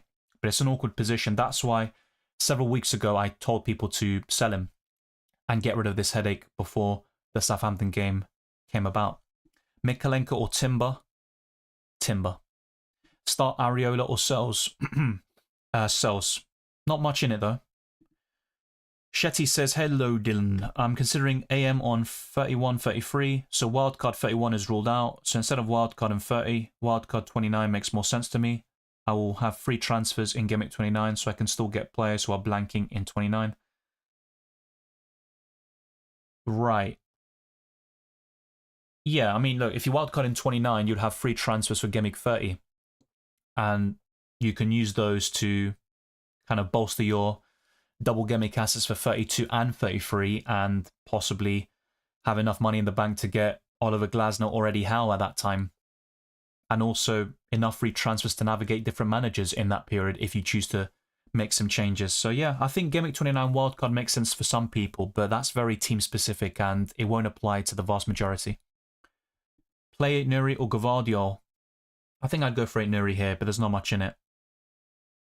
Thanks Dylan. And Bado, what's your current in FPL Dylan League? I'm not sure where I am exactly. I'd need to double check that, but not very high, that's for sure. In Mbumo, gonna haul this week. Villa had a tough 90 minutes in Bruges. Yeah, there is this record for Aston Villa where they really struggle in the Premier League, either before or after a Champions League game. So that's something to look at.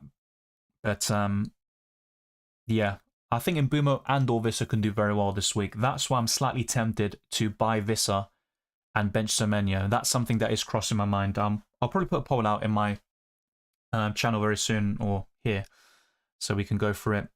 Hello Dylan, little bit sick today. Already transferred out Hall to 8 Nuri. Yeah, good transfer, I have to say that. I don't think 8 Nuri is amazing, but he's got good fixtures until 34, and he's got the attacking threat. Hopefully you do feel better soon. Big Sam says Sanchez, Pickford, Kirkes, Kanate, Tarkovsky, Nico Williams, Robinson, Salah, Palmer, Mbumo, Palmer, Rogers, Isak, Wood, and Dye. What must I do? I have 2 free transfers. I think for this week there aren't any immediate concerns, but for 29, yeah, there's a few things to think about. I mean, Kanate, for example, would be one such problem. You've got Rogers. So ultimately, you've got Ndai who's out. You've got Isak, Salah. I'm not sure your 5th midfielder is. Yeah, because you said Palmer twice, so I don't know who your 5th midfielder is. But yeah, you've got maybe 1 or 2 transfers to make for Gameweek 29 specifically. Interesting. Ndai is a sell. I think Sanchez as well, but that's not a priority since you've got Pickford. So I always recommend to people, if you've got someone like Pickford, Raya, or Sells, you just need like a cheap backup like Areola, but that's not a priority for you. I think with your defensive line, yeah, Kanate to Munoz in Gameweek 30 would be an option. And I think in Gameweek 29 you could sell Rogers. So I think him and Ndai will be the sells in the next week or so. That would be my recommendation. So we are close to 100 likes. Let's be sure to hit that very soon. Thank you to those that have done so already.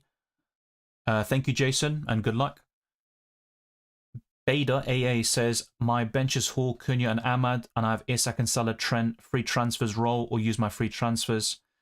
I'd probably roll, especially if you're happy with your starting 11 this week. And with 4 transfers next week, that is a great position to be in where you can really hone in on Blank Gameweek 29. Watkins to Isak. I would not be selling Watkins this week, and I do rank Isak higher. I've got him 3rd in my list, and I've got Watkins 6th, but I will not be selling Watkins this week. I think 29 is fine, but not now. Raul to Beto or Joao Pedro? I'd rather buy Beto, but that's only short term. For the Blank Gameweek, who to sell out of Hall, Trent, and Diaz? Lewis Hall is out for the season. If you can keep Trent and still have enough money in the bank to make other upgrades, then that is pretty decent. I'd like to keep him. As for Diaz, yeah, I'm not a huge fan of him. But yeah, Lewis Hall is the priority sell, then Diaz. I'd rather keep Trent from the free. Paul says, hello Dylan, which two to play, Vissa, Wood, or Neto? Well, this week I'd play Neto, but I'm not a big fan of him, generally speaking. Vissa Wood is very close, I can't lie. I'd favour Vissa this week. and I'm actually considering buying him myself. Take out Watkins for Nunez, no chance. I would not be selling Watkins this week. Munoz or Cucurella or Aitnuri. For this week, Cucurella. Overall, Munoz is the best one all day long. The only downside is he blanks in 29. So let's put this poll out, because I am very tempted by a late transfer. So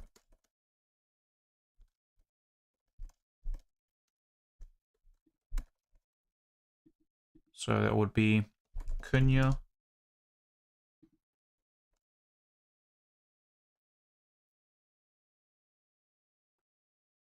So I'll get back to your questions very shortly. I've answered hundreds of them already, but if there are any new ones, I will be covering them fairly shortly. So Cunha to Vissa. That means Gabriel in 29. And then what else?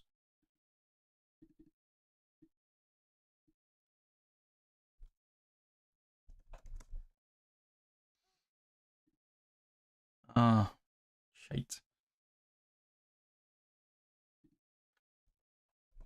Replacing Cunha would mean benching Semenya this week.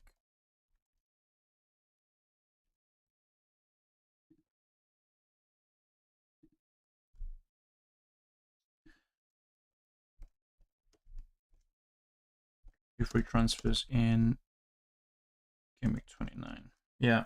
All right, I think that's pretty much what I'm looking at. I don't want to overcomplicate it too much.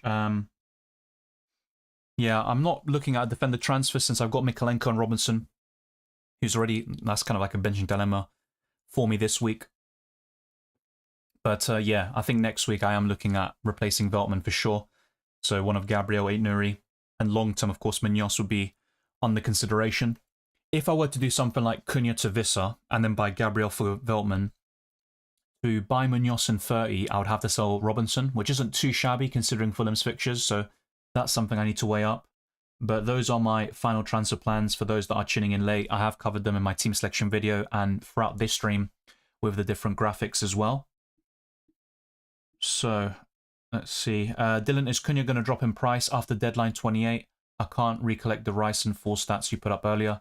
All of them that I showcased had Cunha falling in price tonight, so the answer will be yes, unless FPL do something dodgy there.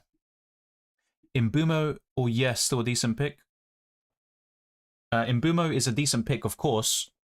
I'm not that convinced about buying him now, but for those that have him, 100% keep. There's no doubt about it.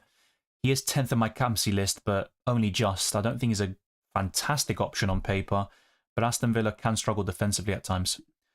Welcome VE portfolio. Transfer Gakpo to Marmoush or no? I think I'd keep Gakpo and start him this week, hope for the best, but it is very risky because he felt some pain yesterday. Would you play Alanga or Evanilson?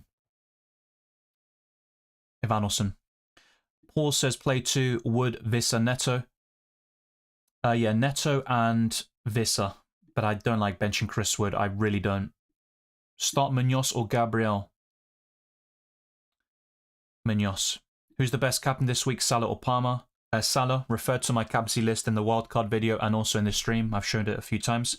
I'll probably go to it one more time as well, but yeah. Watkins to Isak. Yeah, once again, mate, I wouldn't sell Watkins, so I don't know what you want me to say. Raul to Better or Joao Pedro? It'd be Better. Sell Palmer after Blank Gameweek. Onwards if he blanks again. That will be the main push, but I would not be surprised if he ends up hauling really well when people sell him around Gameweek 30, because Chelsea's fixtures are still quite good. Timber a sell long term? Well, Ben White is back, and that could spell trouble for his minutes. I do think Timber deserves a rest at some point, but yeah, I'm not sure about that. It depends on which defenders you're looking to buy. For example, in Gameweek 30, if you can go from Timber to Munoz, then I'd recommend it, but I still like Arsenal defenders over most assets in that position. Triple captain Salah this week. It's the best chance you'll have for Salah from now until the end of the season, it looks like. But the minutes are a concern. He could be subbed off earlier. I'd personally use it in a double Gameweek like 32 on Alexander Isak. Thoughts on free at 29 if only 7 players can play? Yeah, it's also about the quality of players, not just the quantity. But yeah, that could work. I think to gain 4 players and then, you know, the likes of Haaland, for example, that looks really nice. But I don't know your team, so difficult for me to say fully. But I think without the context, it does make sense. Would start Semenyo or Rodgers or transfer out Rodgers? I'd start Rodgers this week. Sarr over Sells in goal? Possibly, but Sells is the type of goalkeeper like Pickford you don't like benching. But I think this week you can make sense of it. I'm going for a 2-1 Everton win and also a 2-1 Man City win. So, yeah, I'm not really expecting much from either. Welcome, CF. Hello, Mr. Dillon. For next game week, should we immediately move on the player next week, like Palmer down and Haaland in, or wait for the games to finish? I'd wait for the games to finish, because if you see Palmer haul against Leicester, you'll probably think, oh, you know what, he's back in form, I don't want to sell him, especially if it means for a hit, which some people are contemplating. Presnavoda says, I got 2 free transfers, start Raul and Castagna over Kulusevski and Cunha, and roll, or use a free transfer and replace either. I think I'd roll and stick with what you have for now, but I get the temptation to make a transfer and upgrade things. Thank you, Awali, for moderating the chat as well. Try to be patient and your questions and comments will be answered. Dilemma to bring Wood or Marmoush or Vissa for Gakpo. My favourite is Chris Wood, especially long term. What is happening in the chat today? Alright, yeah, Jesus Christ. Yeah, don't worry, I've sorted that out. But thank you as well to Nuclear Arms for moderating that. What the hell is going on, man? And by the way, for those that maybe believe the allegations, I ain't. Thank you. Big Sam says, bench who, Wood, Elanga, and Bumo Cliver. Difficult one. I think I'd bench Elanga there. The man with the legend says, how's it going, Dylan? Just between Foden or Marmoush, which attacker is guaranteed returns in the long term? I have to say, I do like Foden against Brighton and against some of these upcoming opponents, but because of the limited options up front, I am leaning towards Marmoush in terms of my preference to buy. But in terms of the next 2 free game weeks, I do think Foden outscores Marmoush. Bench 1, Wanyeri, Dango, Gakpo. That is close. I'd possibly bench Dango here. That could, look, maybe Dango starts and he ends up hauling big. It's possible, but I'm not too convinced to buy his minutes. Should I get Agbadu this week if it enables me to get Bruno and Haaland for Palm and Isak in 29 for a -4? You could just do that next week though, right? For a -4 and have more information. And that would be my recommendation, mate. You don't need to do it this week. Unless you're really unhappy with your defensive line, but I'm not too optimistic about Wolves anyway against Everton. User69 says, I have Sells, Mikalenko, Aina, Munoz, Mbumo, Palmer, Salah, Cliver, Beto, Wood, Isak. On the bench, Flecken, Rodgers, Robinson, Howson. Should I bench boost? It's not a bad bench. I don't think I'd bench boost though. Now, it is a good thing to get out of the way. I do think the bench boost can be quite restrictive. It is the most overrated of chips. It's fun to use in a double game week, but ultimately it can distract you from the game weeks right in front of you. But it's a good bench, I'm not going to lie. It could get 15-20 points, which would be a success, in my opinion. But I think you will have better benches later in the campaign, and with the wild card, and if you plan things right, I think you could have a really solid platform for the bench boost. Thank you for the super chat, Anish. Good to see you once again. Hey Dylan, goalkeeper Pickford, Trent, Timber, Munoz, Salah, Palmer captain, Mbumo, Nkuku, Wood, Gakpo, Beto, and on the bench, Dubravka, Cliver, Milenkovic, Kirkes. Yeah, the only thing I'm a bit unsure about is benching Cliver, but you've got a very solid 11 this week. I have to say that. I agree with your defense. I would go for the exact same. As good as Milenkovic and Kirkes are, I would consider starting Cliver over Gakpo here. Although, if Gakpo does start, that could be a... Yeah, I kind of get it though. You start Gakpo, and the only kind of downside is if he comes off the bench and gets like a 1-pointer, but yeah. That's interesting. I think you're right with your starting 11. I won't lie to you. I'm going for Salah captain personally, but Palmer is a close second. And yeah, Cliver, that's the only one I'm a bit unsure about, but very solid 11. You should get some points and a green arrow. I do hope that happens for you. In terms of future transfers, that's something that I think I need a bit more context needs to be provided in terms of how much money do you have in the bank, how many transfers, and do you have the free hit available. But yeah, looking at Game Week 29, you've got Trent, Salah, Gakpo blanking. It's not too bad, to be fair. Yeah, that's definitely manageable without the free hit. Oh, yeah, also Munoz. So that's 4 players blanking. Yeah, still manageable, in my opinion. Aaron Rani says bench 1 in Mbumo, Neto, and Cuckoo Szoboszlai. I don't like benching any of them this week. Mbumo has the worst fixture, but I would not be benching him.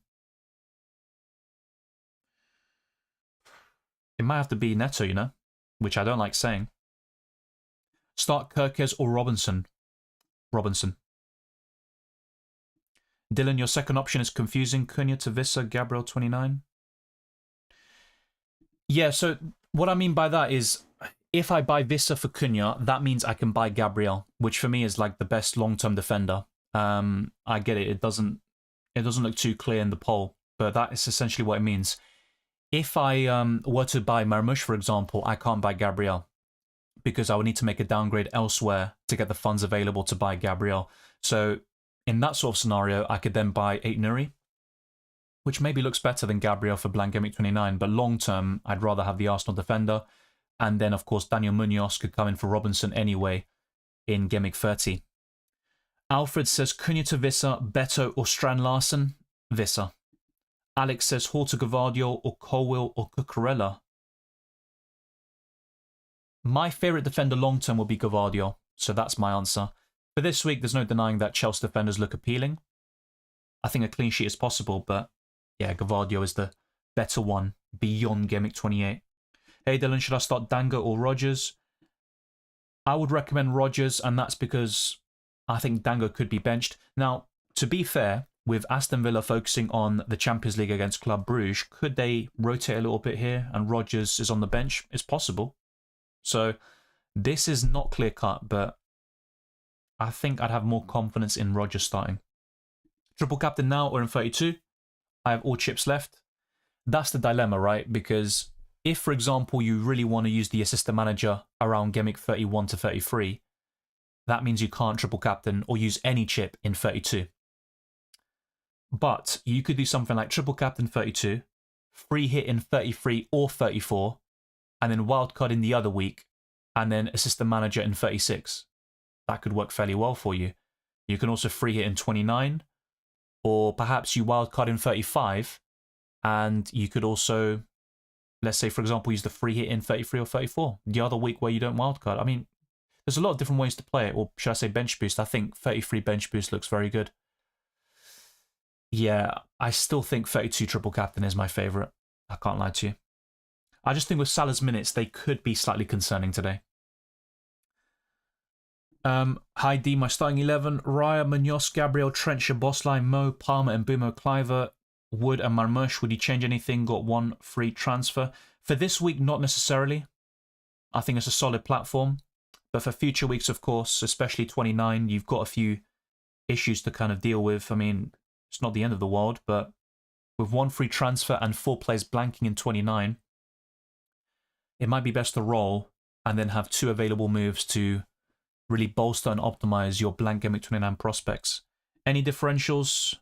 Yeah, in Cuckoo, Ollie Watkins as a captain especially. I have recommended some throughout the week, but it all depends on the position as well and the context. I like Jared Bowen medium term, but not necessarily for this week. Like, would I buy him against Newcastle? I mean, I don't mind it, but it's not like something I'd really prioritize. Thank you, Sai. Thanks for your time and effort, Dylan. Appreciate what you do. Really enjoy your content. Thank you very much, and all the best for Gameweek 28. And thank you, Punjabi. So yeah, let's try to get the stream up to more likes. We have got to over 100, so thank you to those that have pushed us over that limit. Let's try to get to 200 if that's even possible for this stream. And of course, for the UCL Fantasy Deadline on Tuesday, we'll be looking to get to even more, as that tends to be a very, very busy stream to say the least. A lot of questions will be coming in for sure. Let's go with Gakpo, max 30 minutes, I imagine, or start Enzo. I mean, you, Percy, don't think Gakpo gets more than 30 minutes. I mean, that's not great, but yeah, I think in that scenario, I'd go for Enzo. if you're not backing Gakpo to get more than 30. It's a difficult one. Jorgen Strand Larsen, captain. Yeah, not for me. I would not be suggesting him as a captain, but sometimes, these kind of weird decisions in FPL can pay off. Yeah, I think Alisson starts. Start Aina or Kerkez. I think I'd go for Kerkez. Twisted Parky says, I have Pickford, Gabriel, Trent, Robinson, Howson, Mikolenko, Salah, Mbumo, Dango, Cliver, Watkins, Isak, Cunha. Thinking of Wood for Cunha now. In 29, either Marmoush, Strand Larsen or Visser. Then in 30, Mateta and Munoz for -4. Or get Haaland for Watkins and Elanga, or cheaper for -4 in 29. Yeah, that's a difficult one. I'm also considering something similar with the forwards, where you buy Visser short term and then sell to Mateta around Gameweek 30.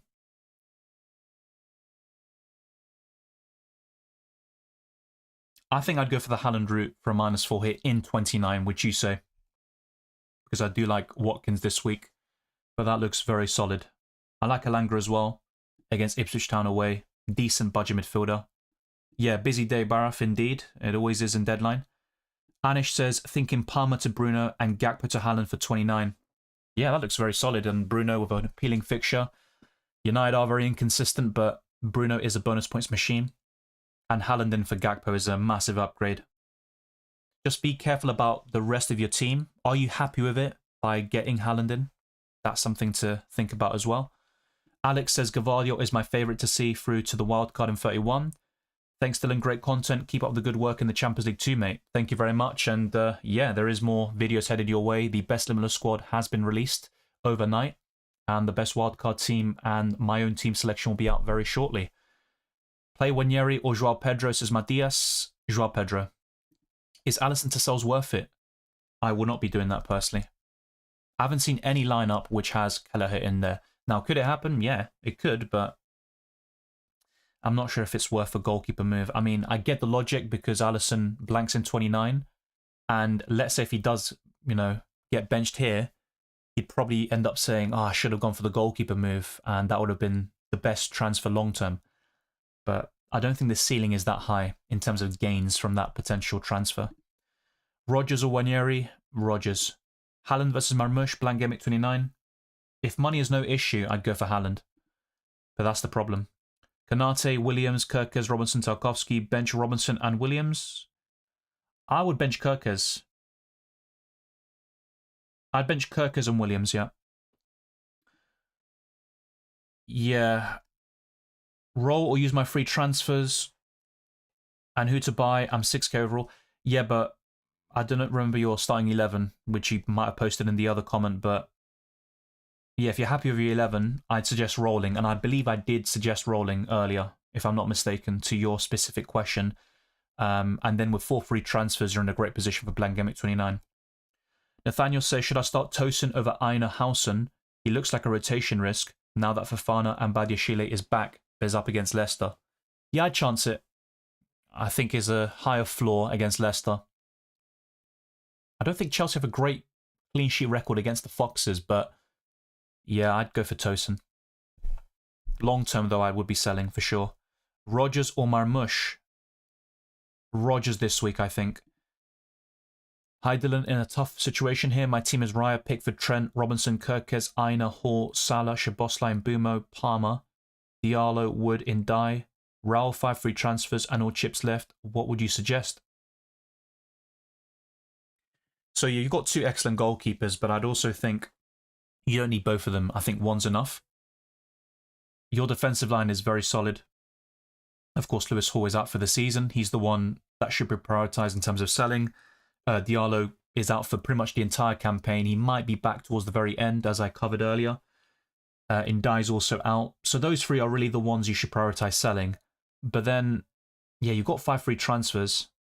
And of course, you're thinking about Blank Gameweek 29. But I'd sell those 3. And then in 29, you can sell some of those that blank, like Szoboszlai, for example. But focus first on the injured players. And for example, up front, you could buy Visser in the short term or Marmoush. You could also get Cliver in the midfield. Or perhaps Bowen in for Diallo. and then 8 Nuri for Hall. But that could all work. Say you're up for Blank Gameweek 29 and also future weeks. And with the amount of transfers you've got available, you're in a decent position still. Bench Wood or Bowen? I'd bench Bowen. Ibrahim says bench 2.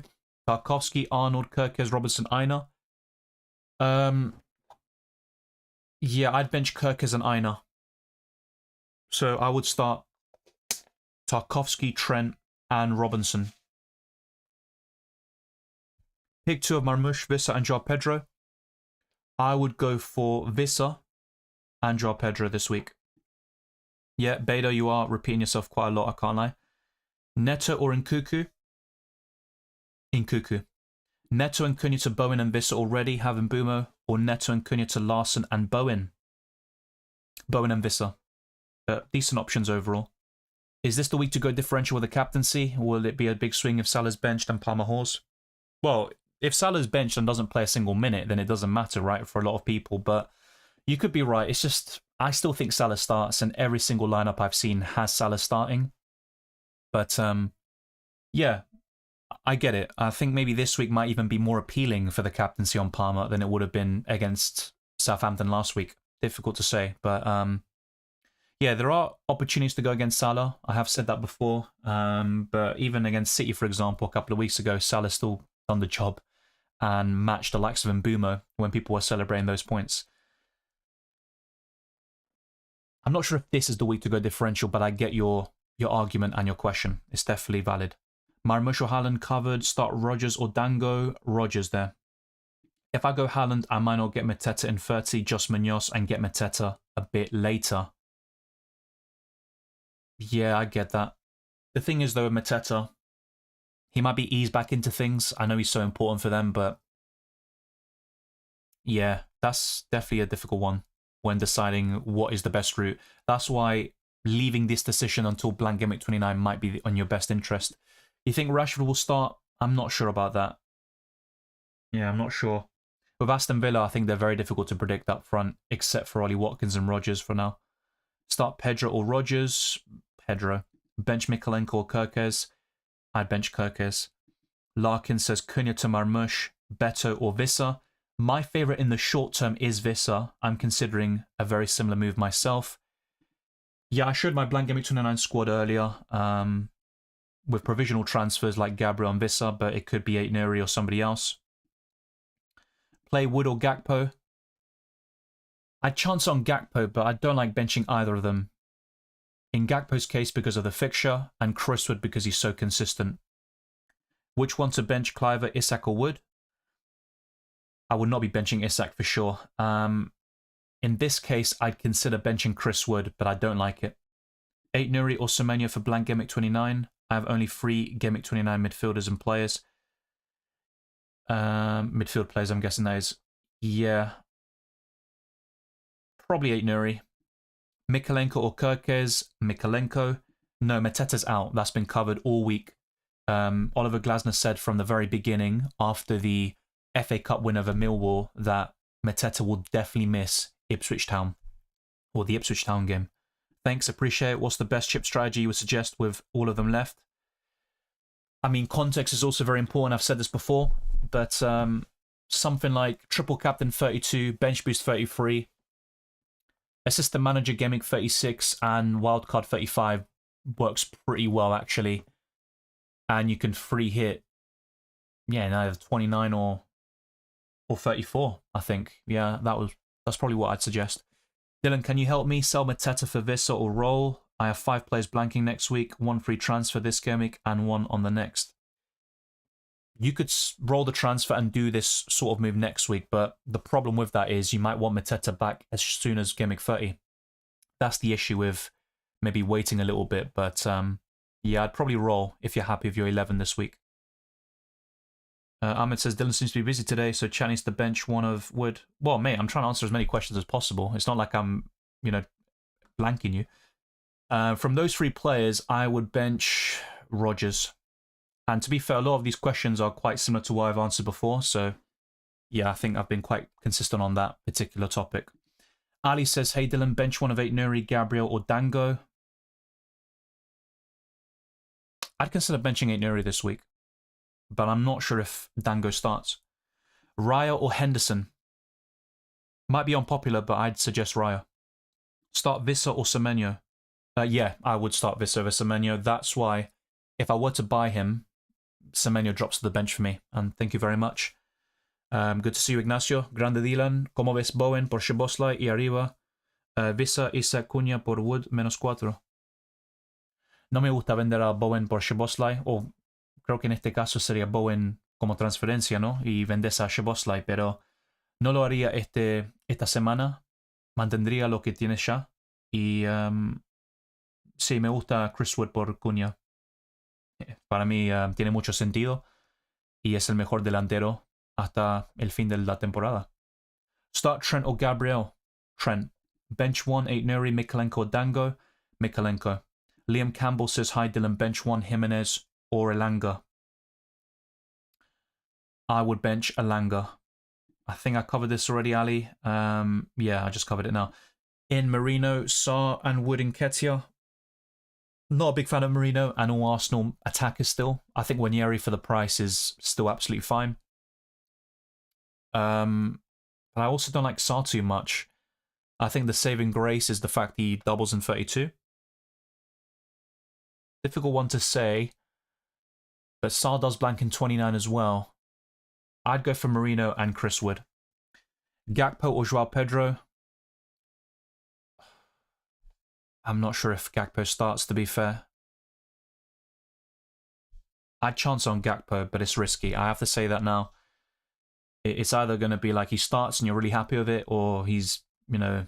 Well, if he's benched, or if he's not in the squad, that's fine. You know, you have an automatic sub take place. You don't need to worry about anything. But if he's on the bench, you're worrying if he gets subbed on for a one-pointer. It's possible. I'd go for Gakpo. Marmoush or Vissa? Blank Gameweek 29. Slight preference for Vissa. He's just shown real consistency in the Premier League. Nkuku or Neto? Nkuku, as mentioned earlier. Play Semenyo or Wood? Chris Wood. Raul says bench 1, 8 Nuri, Mikalenko or Dango. Yeah, pretty much similar to what I discussed before. I'd consider benching 8 Nuri. Bench Mikalenko or 8 Nuri or Gabriel. 8 Nuri. Have Cunha and Fast. I can sell this week for a hit and lock myself into a free hit, or roll and play 10. I'd roll, keep your options open, but yeah, I get it. Maybe like kind of just committing to that free hit strategy makes things very clear for you. I get it, but I don't know. Without the context of your squad, I know we talked a bit on the Discord server, I'd probably roll. Captain Trent over Salah. Not for me. Trent is 4th in my list now, but if I knew who started up front for Liverpool, I think Trent drops down to 5th. Yeah, Salah for me is still the standout, but I get your question. Bench 1, Sharda, Mitoma, Vissa, Cliver, and Isak. I think Sharda. It's between him and Mitoma to bench. Dylan, should I transfer Robinson or Tarkowski to Munoz? Well, they both have poor fixtures from Gameweek 30 onwards, and they both are a similar price, so you might have more value tied up in Robinson, for example, and he's got more assist threat. If that's the case, I'd bench, or I'd sell Tarkowski. But you could wait until Gameweek 30 before making this sort of switch. Mbeumo to Semenyo long term, which is the best Mbeumo replacement? Why sell Mbeumo? I'm not sure if I'd be doing that. And to be honest, I think Mbeumo is better than Semenyo, so not for me. Yeah, Dorgo picked up the red card, that is correct. Hey, start Semenyo or Wood? I've been quite consistent all stream, and in most deadlines you will see me saying the same thing. Chris Wood for me. Mohammed says, hello Dylan, hope you're doing well, and thank you for all the content you've been blessing us with. Thank you, Mohammed. Very kind words, and all the best to you. 8 Nuri or Robinson? This is close. I'd still go for Robinson. I have made chip strategy videos before. I know things have changed a little bit. If there is demand for it, then I will make a chip strategy guide, but this could also be covered, you know, in brief in some of my videos. For example, in my recent Wildcard podcast, I did cover Blank Gameweek 34. Hello, Mr. Dylan. Would you immediately use transfers after the games to prevent price changes and get a full 11 in Gameweek 29? No, because injuries could happen. We've got Champions League, Europa League, and UEFA Conference League, whatever the hell it's called. There's a lot of games happening, I would not be making early transfers if possible, because you could get 1 or 2 injuries and then you could get another Cunha Mateta situation from last week. I don't like it. Hi Dylan, bench 1, Wanyeri, Dango, Joao Pedro. I'd consider benching Dango here. No lineup leaks, it looks like, Lager, as far as I'm aware. I prefer Vissa, Joe, but not by much. I covered that Odin. I'd chance on Gakpo, but it's risky. I would bench Spence there, Riyadh. I'd start Gabriel. Khalid says play Mikolenko or Timber. Got Raya. I'd play Mikolenko.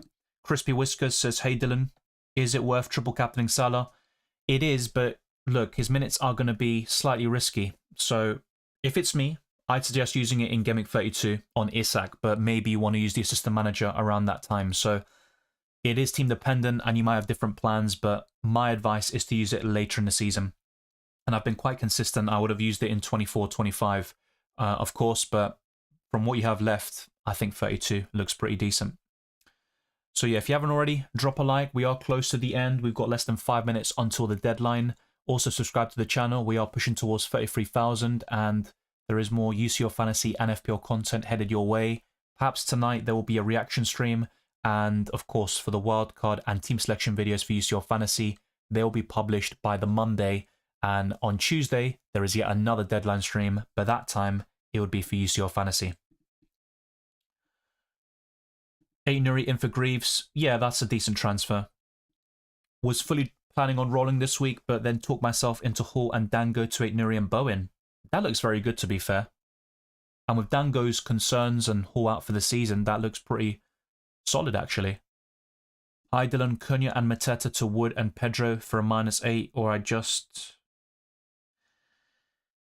Yeah, not sure about a -8, mate. I mean, you are selling 2 players who are going to blank this week. They're not playing. And they both blank in 29 as well. I'm not sure about Pedro. I think for those that have him, you start, you know, and hope for the best, but I think there are better forwards to invest in. Yeah, I'd take the -8 here, I guess, but not a big fan of it. You can also consider starting a midfielder or defender instead if you're happy with them, and maybe trimming that down to a -4 hit. Junior Fantasy says pick one for this week, Sarr, Nkuku or Wanyeri. Nkuku. He's in my top 10 captaincy list for a reason. Davis says, hey Dylan, would you start Robinson or Bergval or use my free transfer to bring in Semenyo? I'd just start Robinson. Who do you think has the highest upside this week, Cliver or Vissa? I'd argue Vissa, but it's close. Thank you, Don Peter. Hi Dylan, start Howson or Mikolenko. What happened there? Oh, that's weird. Yeah, I'd start Mikolenko. And I've said that all stream as well. Did Cunha to Beto.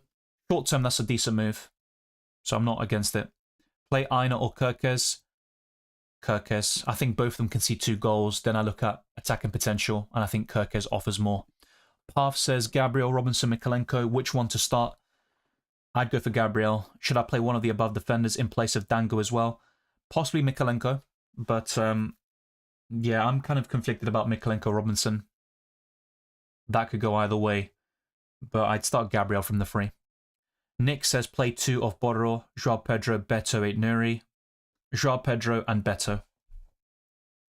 So we are approaching deadline. We've literally just got over a minute left. So make sure to lock in your teams. Foden starts. Marmoush update. Gary says rolling. Marmoush doesn't start. That's not good. And that does actually add to what I've been saying, that I think Foden outscores Marmoush in the next couple of weeks, but maybe Foden's bench for 29. Who knows at this point? Ezra says Isak captain. Good to see that you're locked. Make sure everyone else is as well. We have just over a minute left. Play Cliver or Rogers. Cliver. Bowen or Rogers. I think Bowen just about. It's really close, that one. I just think Rogers' minutes might be slightly under threat with a Champions League game in midweek. Thank you, Path. All the best to you as well. Marmoush never nailed. No. No, he's not. Darius21 says, Sup Dylan, is using the wildcard during 29 worth it? Or should I just take a -4 hit? I think I'd take a -4 hit because we don't have enough information yet on Blank Gameweek 34. With the FA Cup ties being so even, with the exception of Preston North End against Aston Villa, I think there's going to be a degree of unpredictability about it. So free hitting in 33 or 34 might be even better and lead to a higher gain. That's my opinion, though. Yeah, Badr, you've put your team and your situations a lot. I've been quite consistent saying I think you should roll and have 4 transfers next week. So I don't know what else you want me to say. Yeah, Marmoush benched Foden starts. Yeah, that's been addressed by other people as well. I appreciate those that have brought it to my attention. I'll put it up on screen as well. It's been a while since we've had one of these updates actually before deadline, but we are locked. So it's in 2 separate tweets, right? Well, at least we know Marmoush anyway. I'll bring them up on screen. So yeah, I'm locked in. I haven't made a transfer. I've rolled. Maybe that's not the ideal thing to do. But yeah, FPL newsletter, quite reliable with City news. And it has been a while since they've posted something on this. So Marmoush doesn't start. And others are saying Foden is in the lineup. Yeah, I mean, for both of them to be benched would be surprising, to be fair. Start Robinson or Kirkes? Robinson. LFC says, hi Dylan. Hall, Vandenberg, Cunha, Mateta out for me, but held tight and only bought in Gavardio for Hall. Yeah, I like Gavardio long term with the attacking threat. And I think Man City have a bit more stability with Nico Gonzalez in the midfield. Yeah, that's why when I was talking about replacements for yeah, Marmoush was in this poll, wasn't he? Yeah, interesting. That's why waiting a week might be best for more information and a bit more clarity on the best forwards to replace the likes of Mateta and Cunha. But yeah, far from ideal. I was more leaning towards Vissa or stream anyway. Bench Gakpo or Rodgers. I would have benched Rodgers and chanced it on Gakpo. Will Trent and Alisson get rested today? I can't discount it. It's a possibility, but I think they start. Locked in, says Punjabi. Darius says, all right, thanks Dylan for the great content as usual. Thank you very much. And thank you Sudindra too. Locked in and good luck Dylan. Decided to roll this game week. Yeah, same here. Just a bit more clarity. I'm not a huge fan of rolling. But we'll see if Semenyo can finally deliver whilst in my starting 11. Probably not. Before I go back to my own team and also FPL Challenge, I just want to show you my current Sorare team. And I have had a partnership with them before, several years ago. So there is a link in the description if you want to check it out. Using my link, you can sign up and be sure to invest in cards and also build your favorite team. I've got this as a kind of beginner squad for this game week. I've got Salah's captain, which I might end up changing because of concerns about his minutes. I've got Rafinha, who did very well for me in Game Week 59 of Sorare. I've got Van Dijk, Elise, and Wojciech Szczesny, who was the hero against Benfica. But that is my current squad. Elise also did fairly well for me with an assist against Bayer Leverkusen, but a few changes could be made there. And it has been a while since I've been active on Sorare, and I'm getting back into the swing of things, and things are going fairly well. So check out the link in the description for Sorare, and let me now go to my FPL team one more time, just for those that aren't aware. This is my final squad. Sells in goal, with a back three of Trent, Colwill, and Mikalenko, who I started over Robinson. Salah captain, Mbumo, Palmer, Cliver, and Semenyo. Chris Wood and Isak up front, and a bench of Valdimarsson, Robinson, Veltman, and Cunha. The latter two are red flagged, and Cunha is a priority sell for me in 29. That could turn into Vissa, and then I can buy Gabriel for that blank game week. Otherwise, I might just go for 8 Nuri as my Veltman replacement, and I can buy any forward to replace Mateus Cunha. But Marmoush, of course, of the benching news that we got just now by FPL newsletter, aka Lazy FPL, that isn't too encouraging for Marmoush, and I might look elsewhere anyway. So those are my plans at the moment. I'll discuss this more in my best wildcard team, transfer tips, and more specifically in my team selection video. But yeah, someone did ask about my Blank Gameweek 29 team, how it could look like. So I'd have 2 free transfers now since I rolled this week. And I can do something like this by Gabriel for Veltman and then Vissa for Cunha, as mentioned before. Expected points isn't too great, 47.1. Chris would likely be my captain, and I don't need to use the free hit for that blank game week. So as for FPL Challenge, I've gone for Postecoglou as my manager, targeting the table bonus, but I might just play it safe with Arne's slot. Alisson is in goal. Of course, if Kelleher starts, I'll change it. Trent, Munoz, and Gabriel is my current backline, with Salah, Diaz, Palmer, and Heung-min Son Isak and Watkins up front. I'm very bullish on Ollie Watkins this week. We'll see how that ends up going, but yeah, I'm very optimistic about him. Let's see.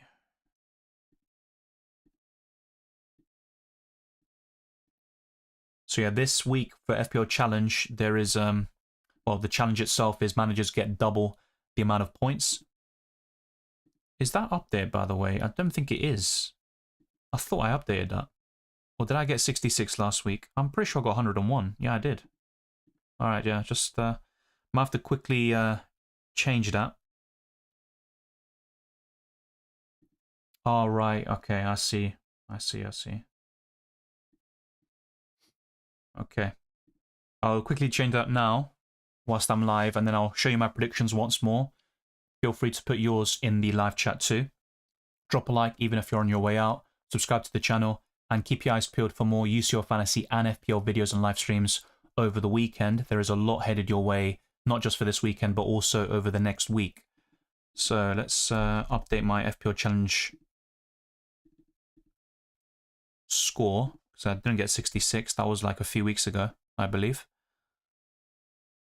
So let's see.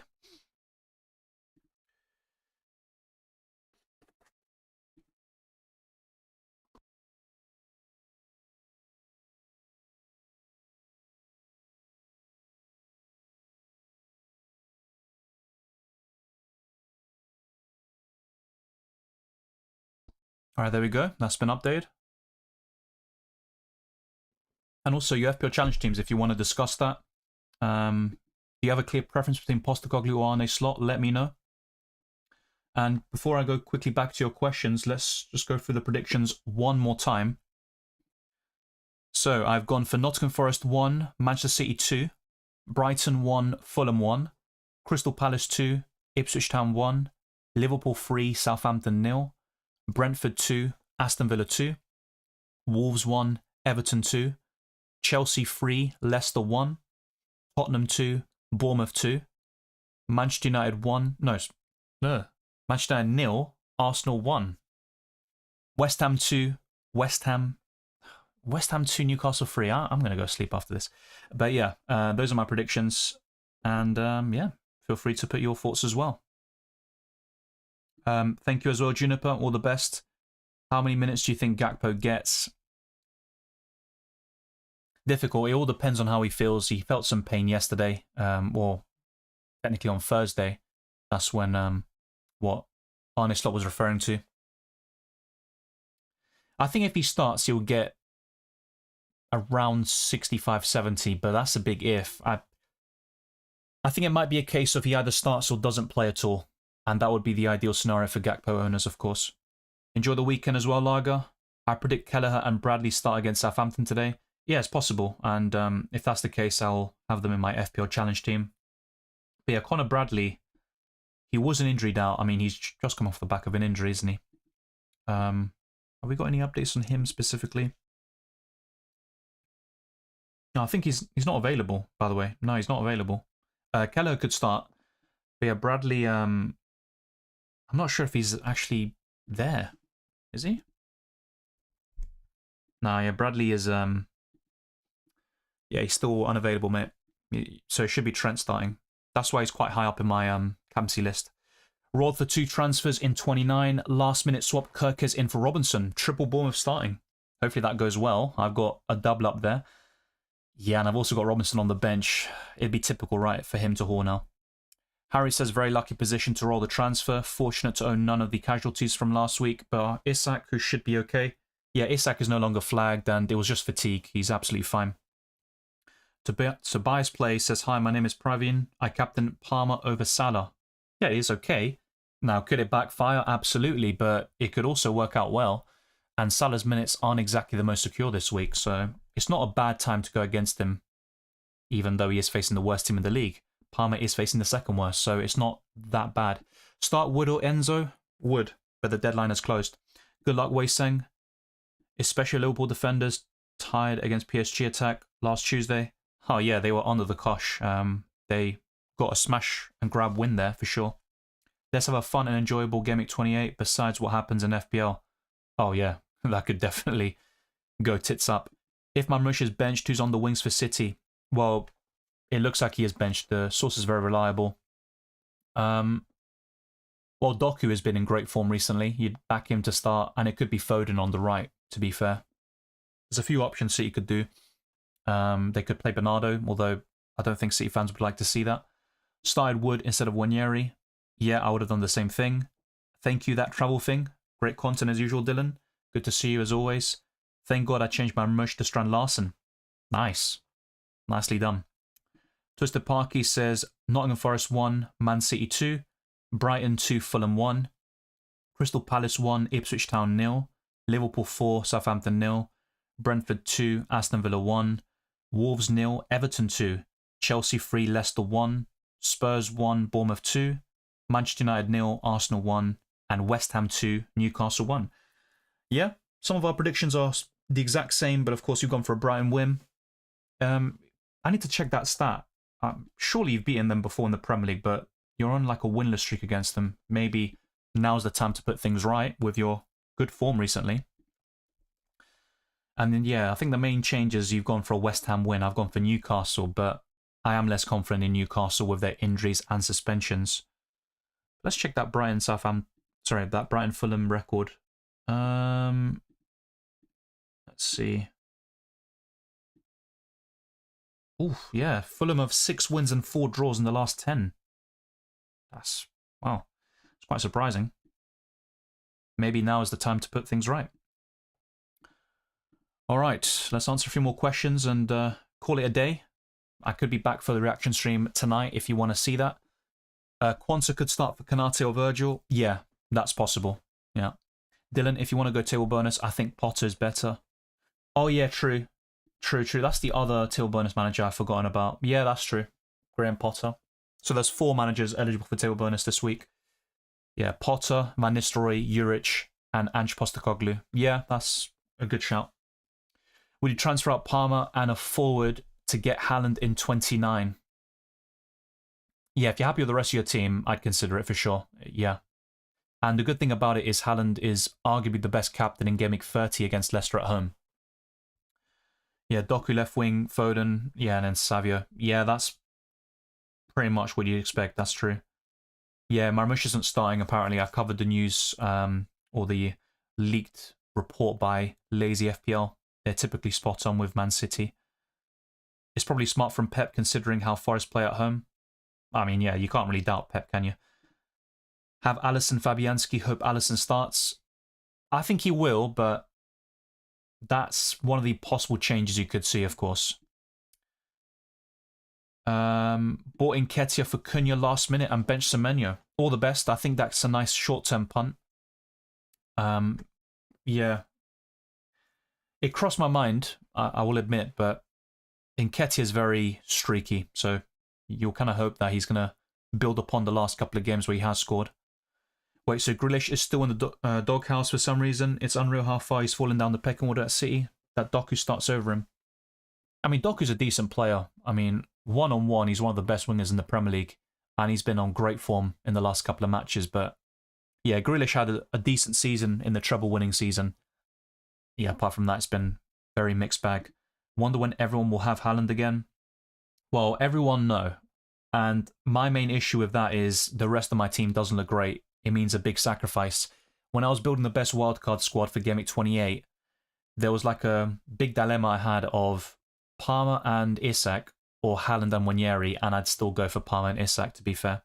Captain Palmer, go big or go home. All the best. Form is temporary, class is permanent. Brighton, I mean. Yeah? You could say that. Andy Burton says, is Ariola and Henderson a good double a good double goalkeeper position to cover the blanks?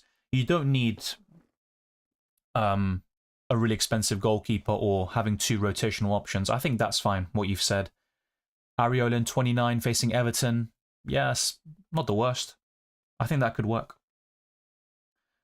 What could also function for you? That's probably the best, I think, at that price bracket, because I think the 3 better goalkeepers than Henderson are Raya, Sells, and Pickford, who are all more expensive. Gameweek 29 for me on Haaland. That is something I'll keep my options open for. Maybe I sell Palmer.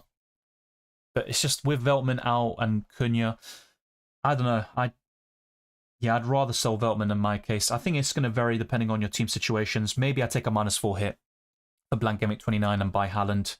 Let's actually go to that very quickly. It might be worth a little discussion.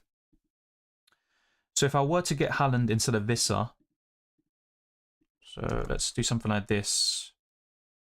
Then I can do Parma to, let's put Wanyeri, and then Gabriel to 8 Nuri. I'm just a bit short. I'm 0.1 million off. Oh, Lord Almighty. That would have been pretty decent. But yeah, it's for a -4 hit anyway. I could still go for another defender, to be fair, but it goes to show that the possibility is there for me. I'm not so sure about that, though. Yeah, I still have my doubts about it. I mean, you could also argue, why not sell Trent instead?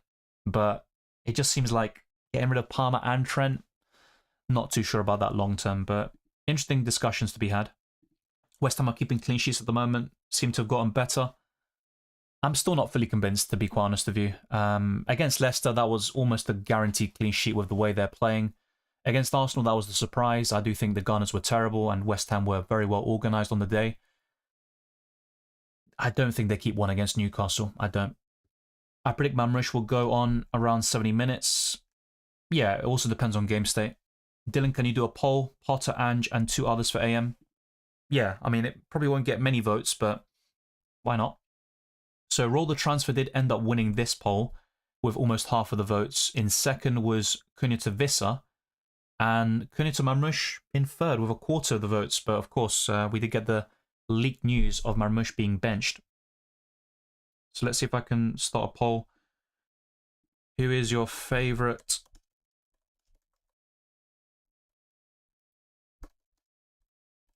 system manager for Game Week 28? So let's put Potter, Postecoglou. Wait, who are the other options? Slot, I'm guessing, right? Paul Potter, Ange, and 2 others. Yeah, I'll put Slot in. And difficult to say for the 4th one. Maybe I'll put the other option. Okay, yeah, Potter, Postecoglou, Slot, other. Is that even worth it? Let's go back to the assistant manager. Predicted points. Let's put. Is this for Game Week 28 only? Just the Parky? Because if it's just for 28, then there aren't many standouts. But then going to Game Week 30, there are a few other options who spring to mind. Maybe Glasner. I'll put Glasner. Decent fixture. Great form, of course, with 40 points in the last 2 game weeks. So we'll put Glasner in that debate. All right. Do you think KDB is finished? He's not finished, but he's no longer the same player he was. But he's still a good player. All right, so back to that squad. As long as Baleba starts for Brighton, they are sorted. Rotter and Welbeck have been revelations. Minter will be a beast next season. Yeah, but Brighton are still fairly inconsistent. I think maybe they'll show a bit more consistency from now until the end of the campaign and going into next year. But yeah, they've got a good platform for sure if they can keep their best players. Peter Biles says, I reckon the only way I can get Haaland is transferring either Palmer, Salah and Trent Isak for free and get Haaland and 1 other, then wildcard in 30-31. That's not too shabby because, like I mentioned before, Haaland is the best captaincy option in 29 and 30. So yeah, that if you can then reverse that in 31 or 30, I think 31 is probably the best one in order to keep Haaland for that time frame. That's a solid plan. Cunha is stated to go down in price tonight. Yes. Palmer actually went down in price overnight to 11 million. And I think Trent went up to 7.5 million. So those are some changes from my team selection video from the other day and the prices I discussed. Maybe they'll reduce his price next year, says Jason. Is this in reference to... Oh, Haaland, yeah. Surely he's not going to be 15 million again.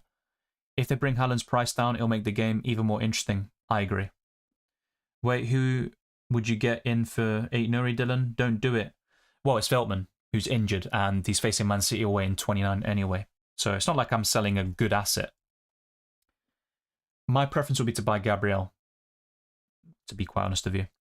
Salah, if he's still in the Premier League, will be more expensive than Haaland next season unless Haaland ends up beating Salah to the Golden Boot. I still think Salah will be more expensive, and the midfield thing is such a big advantage. Extra point for a clean sheet and also for scoring a goal. Salah, you could feasibly say, is a forward. You know, he should be classified as one. I use my free hit. Should I sell Fabianski for a goalkeeper for a -4 or play 10? I don't think it's worth a -4 hit. Let's not forget that when Kane was on fire, he used to cost 14 million and above in FPL. Yeah, was it over 14 million? I think he was like 11.5 million on several occasions, and he went up to 12.5. Maybe I'm wrong, but I can't remember him being over 14 million. Maybe it was before my time. Andy Burton says 30, Haaland looks like a bad week if you don't have him as captain. Might be okay not having him after this. Yeah, I think he's a great option against Leicester. He could score a brace or a hat-trick quite easily. Mina says, hello Dylan, not related to FPL, just curious how many points you scored in matchday 11 in UCL. I think it was 72. You can actually see it in my best limitless team. The graphics are provided on screen, and that video is out on the channel. I posted it yesterday. The wildcard and team selection podcast will be out in the next couple of days. Should we have our chip plans ironed out? Not fully, I think, because I think things are a bit more open than we expected with the FA Cup quarterfinals and what that means for who blanks in 34 and then doubles in 33. So you don't need to have everything ironed out. You can have an idea, but you don't need to have everything set in motion. KDB has lost his legs. It's sad to see, but it's time for KDB to move to the MLS where he will flourish. Possibly. I mean, I still think he's got a good enough level to start Premier League games and do well, but not every 2 or 3 days, of course. Yeah, Man City lineup is out. Same with Forest. I'll cover that very briefly. Then I'll call things a day with this stream. So let's go through those lineups. I'll get them up very shortly.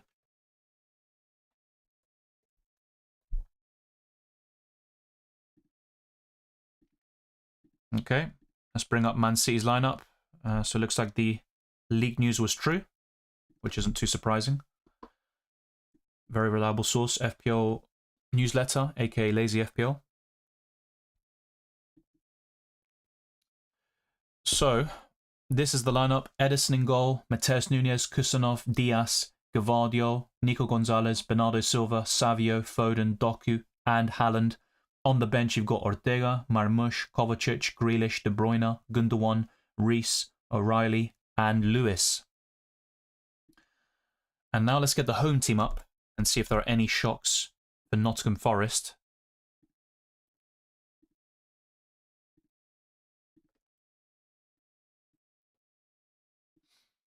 Matt Sells in goal, Murillo, Williams, Anderson, Gibbs-White, Chris Wood, Hudson-Odoi, Dominguez, Elanga, Milenkovic, and Aina. So no real surprises there. On the bench, Hennessy, Morato, Sangari, Awani, Moreno, Jota, Yates, Danilo, and Bolly. So both lineups have been covered. Marmoush is benched, so that has been confirmed now. Thoughts on Salah fasting? He's disappeared in PSG game. Well, it's his religion, of course, and I'm not looking too much into his record during Ramadan and stuff. I think he's had some big returns during this period anyway. Sometimes he's done poorly, but yeah, I'm not focused too much on that. Yeah, I don't think Salah played well against Newcastle, I agree. Got the assist for McAllister, but was very underwhelming. He wasn't as fast on the ball.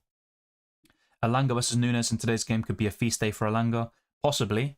Or at least he can create some chances for Chris Wood and we can get some points on the board. Potter, I think if he has table bonus, Newcastle have lots out. Yeah, that's one of my predictions I might possibly change. I did go for 3-2 Newcastle originally. That's something I need to weigh up as well. Yeah, Anup, I use my AM chip in Gameweek 24. Brighton have a young squad who can do really well in the upcoming years if they keep their players. That's the big if. And their manager, of course, the youngest in Europe's top 5 leagues, I believe. If West Ham win, he gets bonus and then points doubles. Exactly that. That's why I'm tempted to go for one of Postecoglou or Potter. Dylan, have you seen both Howson and Kirkers are touted to get big moves away from Bournemouth next season? This could seriously affect Bournemouth. Oh yeah, of course. I mean, Kirkers has been linked with multiple clubs for months now. And Dean Howson, I saw links to Real Madrid very recently. So yeah, it's going to be difficult to keep these players. Vissa went up too. Yeah, a lot of prices changed actually. Wouldn't be so quick to rub out Brighton, says Sorare TV. Haaland will be 12.5 next season. Possibly. I think that'd be a good price. I still think it'll be a bit more expensive. We're talking about 13.5 million because let's not forget he's got 20 Premier League goals. If Marmoush is a forward, then Salah should be in the same category. I agree. But we've seen Salah as a midfielder in UCL Fantasy and FPL for quite some time. You've been a busy boy. Yeah, that's one way of putting it. Salah being an option for most FPL managers until December, especially AFCON start. That's definitely something to weigh up. But yeah, for now, I still think Salah's the best captaincy option. And for next season, we'll talk about that when the time comes. Yeah, FPL Challenge, I covered my team already. I'll show it one more time. But not much has changed. Maybe Postecoglou will turn into Graham Potter. If not Arne Slot. And in this poll, Potter is winning with 35%. Glasner's second, Postecoglou third, and Slot is last. But it's quite close. Newcastle have Botman, Gordon, and Hall out. Am I missing anyone? Well, those are the key players out, so to speak. Yeah. Let's see who else they have unavailable. I think they've got a few squad players missing.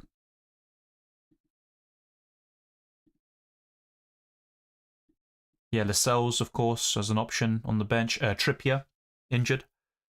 Isak should be fine. So they've got, let's say, 5 injuries or doubts. Trippier is going to be down to a late fitness test, it looks like. What are your thoughts on strikers getting free bonus points almost every time they score? I mean, it depends on the context, right? I mean, with Chris Wood, for example, he is a talismanic figure for Nottingham Forest. You'd maybe want to see a bit more variety, perhaps, and some changes to the table, well, not table bonus, to the bonus point system. That's definitely something we maybe would like to see. Some of the changes they made for this season were good, but even for goalkeepers, for example, I think they went way too much to the other extreme, so it's very difficult now for goalkeepers to get bonus, which I think is quite harsh. He has been quite nailed on recently.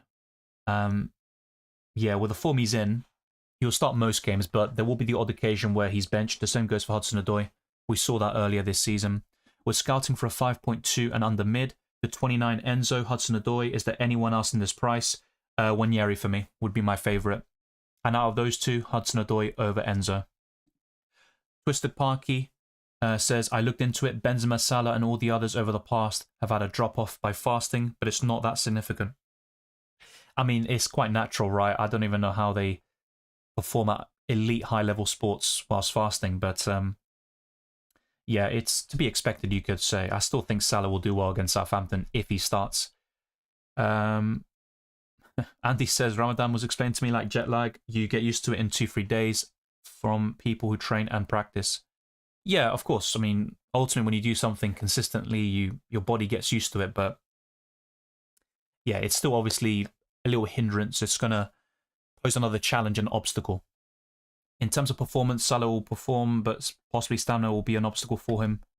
I don't think he'll play the full 90, but he can still get 60, 70.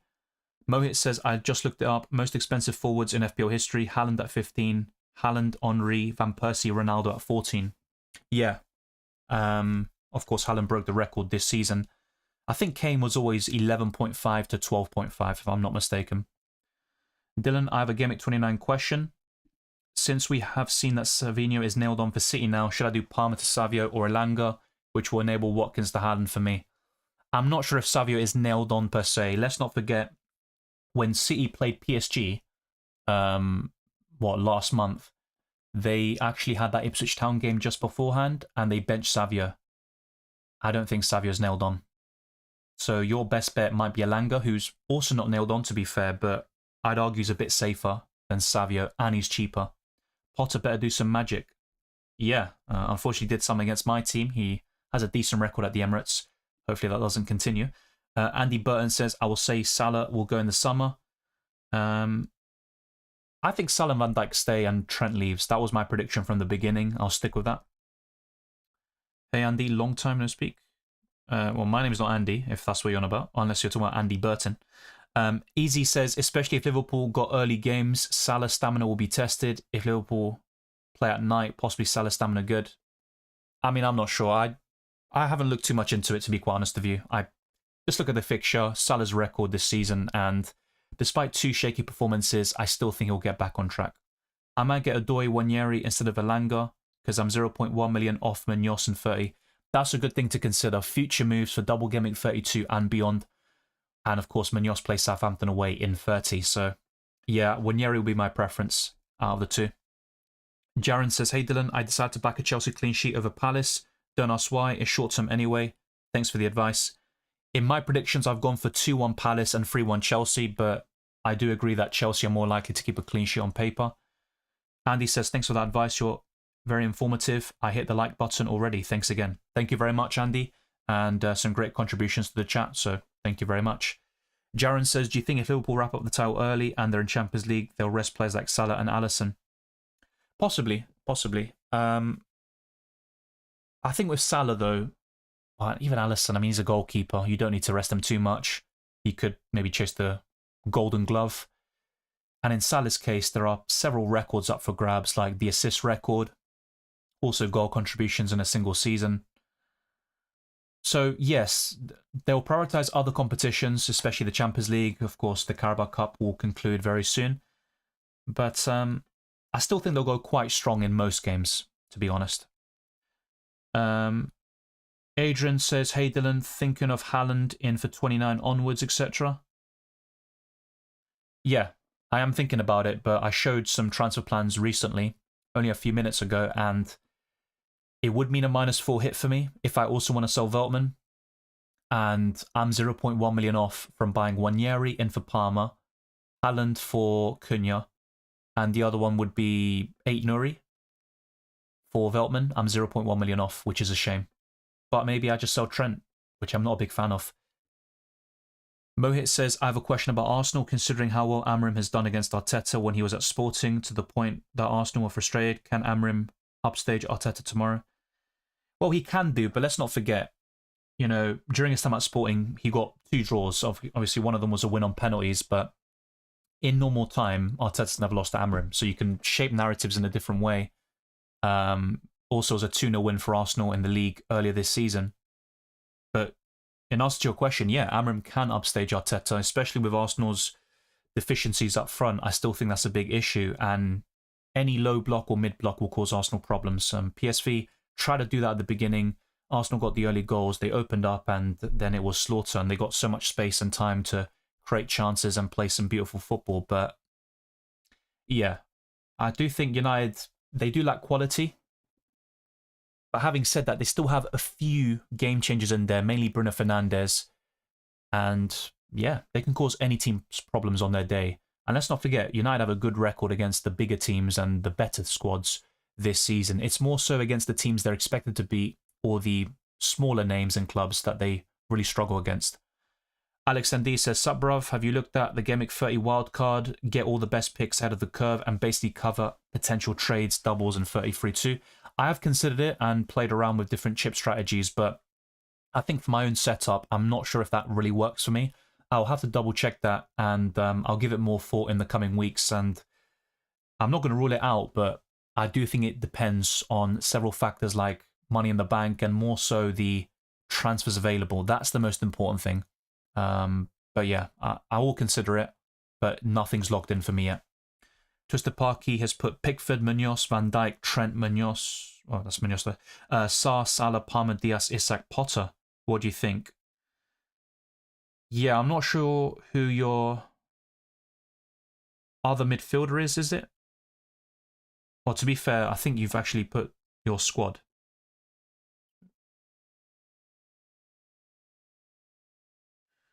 Yeah, you're missing one player. I'm not sure who you've got in place of Munoz there, since you've said him twice, but good squad overall. Saka could be back next month. I hope he's not rushed back. But if Arsenal reach the Champions League quarterfinals, which they should do now, then yeah, I think having Saka Martinelli back for that Real Madrid or Atletico Madrid game would be massive. So I'd say early April. It all depends on if there are any setbacks. Easy puts his squad as well. Alisson, Trent, Munoz, Cucurella, Salah, Palmer, Diaz, Isak, Haaland, Vissa. Slot as AM. Looks good. Yeah. Not many complaints, I think, with the teams I'm seeing. People are taking the Salah fasting thing too seriously. Salah would have had a good breakfast and play early afternoon. It'd be worse for him if they were the 5:30 kickoff. Yeah, look, I don't know all the ins and outs of that, but I still think he'll do well if he starts, and that is my prediction. I play draft. I'm coming top by a bit. Would consider trading Salah for other teams' assets, just trying to get ready for Gameweek 38. Yeah, I haven't played FPL draft before, so I'd need to see all the ins and outs of how that works, but it seems interesting. Cucurella. Interesting. Yeah, looks very solid. I mean, I don't have any complaints about it. There's always a few things you can do differently, especially with the choice of manager, but you seem quite optimistic about West Ham and Potter. Saka will be back after the international break, same with Martinelli, hopefully in the first week of April. Judging by the seriousness of the injuries, Saka will be managed. Yeah, I think Martinelli comes back first. Arteta has kind of referenced that in recent press conferences, but there shouldn't be a big difference between both of them. I think Darwin will be the star of the week. It's not very often we say that, but if he starts against Southampton, it's a great opportunity for him. He can be quite disappointing, though. If Nottingham Forest lose to City today, do we see Forest start to slip towards 5th eventually? It can go one of two ways, but I don't think that's necessarily the case. Now, their main focus could gravitate towards the FA Cup. I mean, there is that debate. Do you prioritise winning the FA Cup or finishing top 4? I'd always favour the Cup, to be quite honest with you, but they can do both. They really can. And when I look at Nottingham Forest's fixtures until the end of the season, I still think they're in a great position to finish in the top 5. Let's not forget, 5th will get Champions League qualification next season. They don't seem to have squad depth at Forest. They've got a good starting 11 though, and they've got a few decent options on the bench when everyone's available. -8 worth it next week. It depends who you're selling and buying. I'm assuming you're going to sell blank players, of course, but yeah, it does depend on that. I think a -4 hit is probably as far as I'd go if possible. I don't see it being a high-scoring week. What do you think if I use my AM chip in Gameweek 31 so I can take advantage of the doubles in 32 and 33? Well, for me, in isolation, that's the best time to use it. It is slightly less appealing now, possibly, especially with Newcastle not doubling back-to-back. But yeah, there are multiple different ways of using all the chips. You can bench boost in 33, triple cap in 32, and use the assistant manager in 36. But just be mindful that if you use the AM in 31, you can't use any chips until Gameweek 34. But I do like it. That's something I've highlighted quite a lot over the last couple of months. It's a combination of both. PSV were really bad on the day, but I also think Arsenal made them look bad and played some great football and scored different types of goals and had a lot of bodies committed forward and had the handbrakes off. But it's a combination of both. Saka's been my go-to player in FPL for a couple of years now. I'm definitely buying him when he's back. Yeah, I'm kind of pissed off about it because he was doing so well when I didn't have him. I buy him, then he gets injured. So yeah, and in UCL Fantasy, I didn't buy him. He did really well in the last week he had against Monaco. But Saka's a top player, and I can't wait to have him back from an FPL perspective and also for the Premier League, with some bias obviously kicking in there. But that wraps up the coverage for Gameweek 28. You saw my FPL Challenge team just now. All the graphics and the team news have been covered in today's stream. This is my final squad. I made no transfers. I've got 2 available moves in Blank Gameweek 29, and I started Mikolenko over Robinson. The only change from my team selection video: Salah's my captain and Palmer's the vice, not for the first time this season. If you enjoyed it or found it insightful, then smash the like button on this video and subscribe to the channel. Hit that notification bell. In the process, our aim is to get this to as many likes as possible and to keep on pushing towards new goals. We are getting ever closer towards 33,000 subscribers. Follow me on X, Instagram and Blue Sky, DylanRCM, and check all the links in the description below for my Patreon and the championships, for early access to my videos, amongst many other perks. The Discord server, FPL League and Spotify can also be found in the description. Captain Ahmed says your squad is so magical and hope to get your point. Well, thank you, Captain. I hope you're right. It's a decent squad. I don't think it's magical. 5 green arrows in a row, but yeah, I am not too optimistic about Blank Gameweek 29 at the moment, but things could change. Dylan, instead of going for Nuri, why not Nico Williams or Milenkovic? Yeah, that has crossed my mind. I think with Milenkovic, I still wouldn't be able to afford him, but Nico Williams could definitely be a shout. I've already got Sells in goal, but that is one possible route to get Haaland. It does mean a -4 hit, though, and selling Palmer, which I'm not too enthused about. And I also need to consider future transfers like Daniel Munoz, who I want to buy, for Gameweek 30. So that'll all be covered in my team selection video next week, and a lot will happen in the European games, in the Champions League, Europa League, and UEFA Conference League. Don't go 8 Nuri, such a troll. I mean, he had one good game week for me this season, and that was against Southampton. I think he also got an assist against West Ham and got booked. But yeah, he was pretty atrocious. I also got him last season, and he was pretty terrible. Now, for me as well, he's a bit of a troll, but if I were to get a Wolves player, it's going to be 8 Nuri, and it's just targeting that Southampton fixture. And even until 34. Good games overall, I have to say, on paper. Thank you, Andy Burton, and see you, Punjabi. Thanks for the help. See you on the reaction stream. That is the plan, hopefully tonight, but if not, I'll keep you posted. Andy says, Kirkes Munoz, cheaper Arsenal defender, could cover transfers out for Gabriel and Trent to get Haaland. Trent for Williams, Palmer for Hudson-Odoi, and Visser for Haaland. Yeah, I mean, getting rid of Trent and Palmer, I'm a bit against that, but I can see it working out still, at least for Gameweeks 29 and 30, especially if your plan is the wild card shortly afterwards around Gameweek 31. I think if that's the case and scenario for you, then yeah, I think I'd maybe take a punt and go for Haaland captain for the next couple of weeks. Yeah, that's the plan, Lager, but I'll keep you posted. It's a shame that Estupiñán has been so inconsistent this season. Yeah, he has always been fairly inconsistent, but on his day, he's a very good left back, and he's got his moments, but yeah, Brighton have some good players there. Also, Kadioglu, he's been out for some time now. He's another option Brighton have in those positions. But thank you, everyone. Hopefully I'll see you very soon for the reaction stream, either tonight or tomorrow. UCL Fantasy videos are headed your way. The Best Limitless team was posted yesterday, and the wildcard and team selection videos will be out in the coming days. Another deadline stream for UCL Fantasy this time on the Tuesday. So there's a lot to look forward to for both fantasy formats. I wish you all the best of luck for Gameweek 28 and the rest of the season, and I'll see you hopefully tonight for that reaction stream.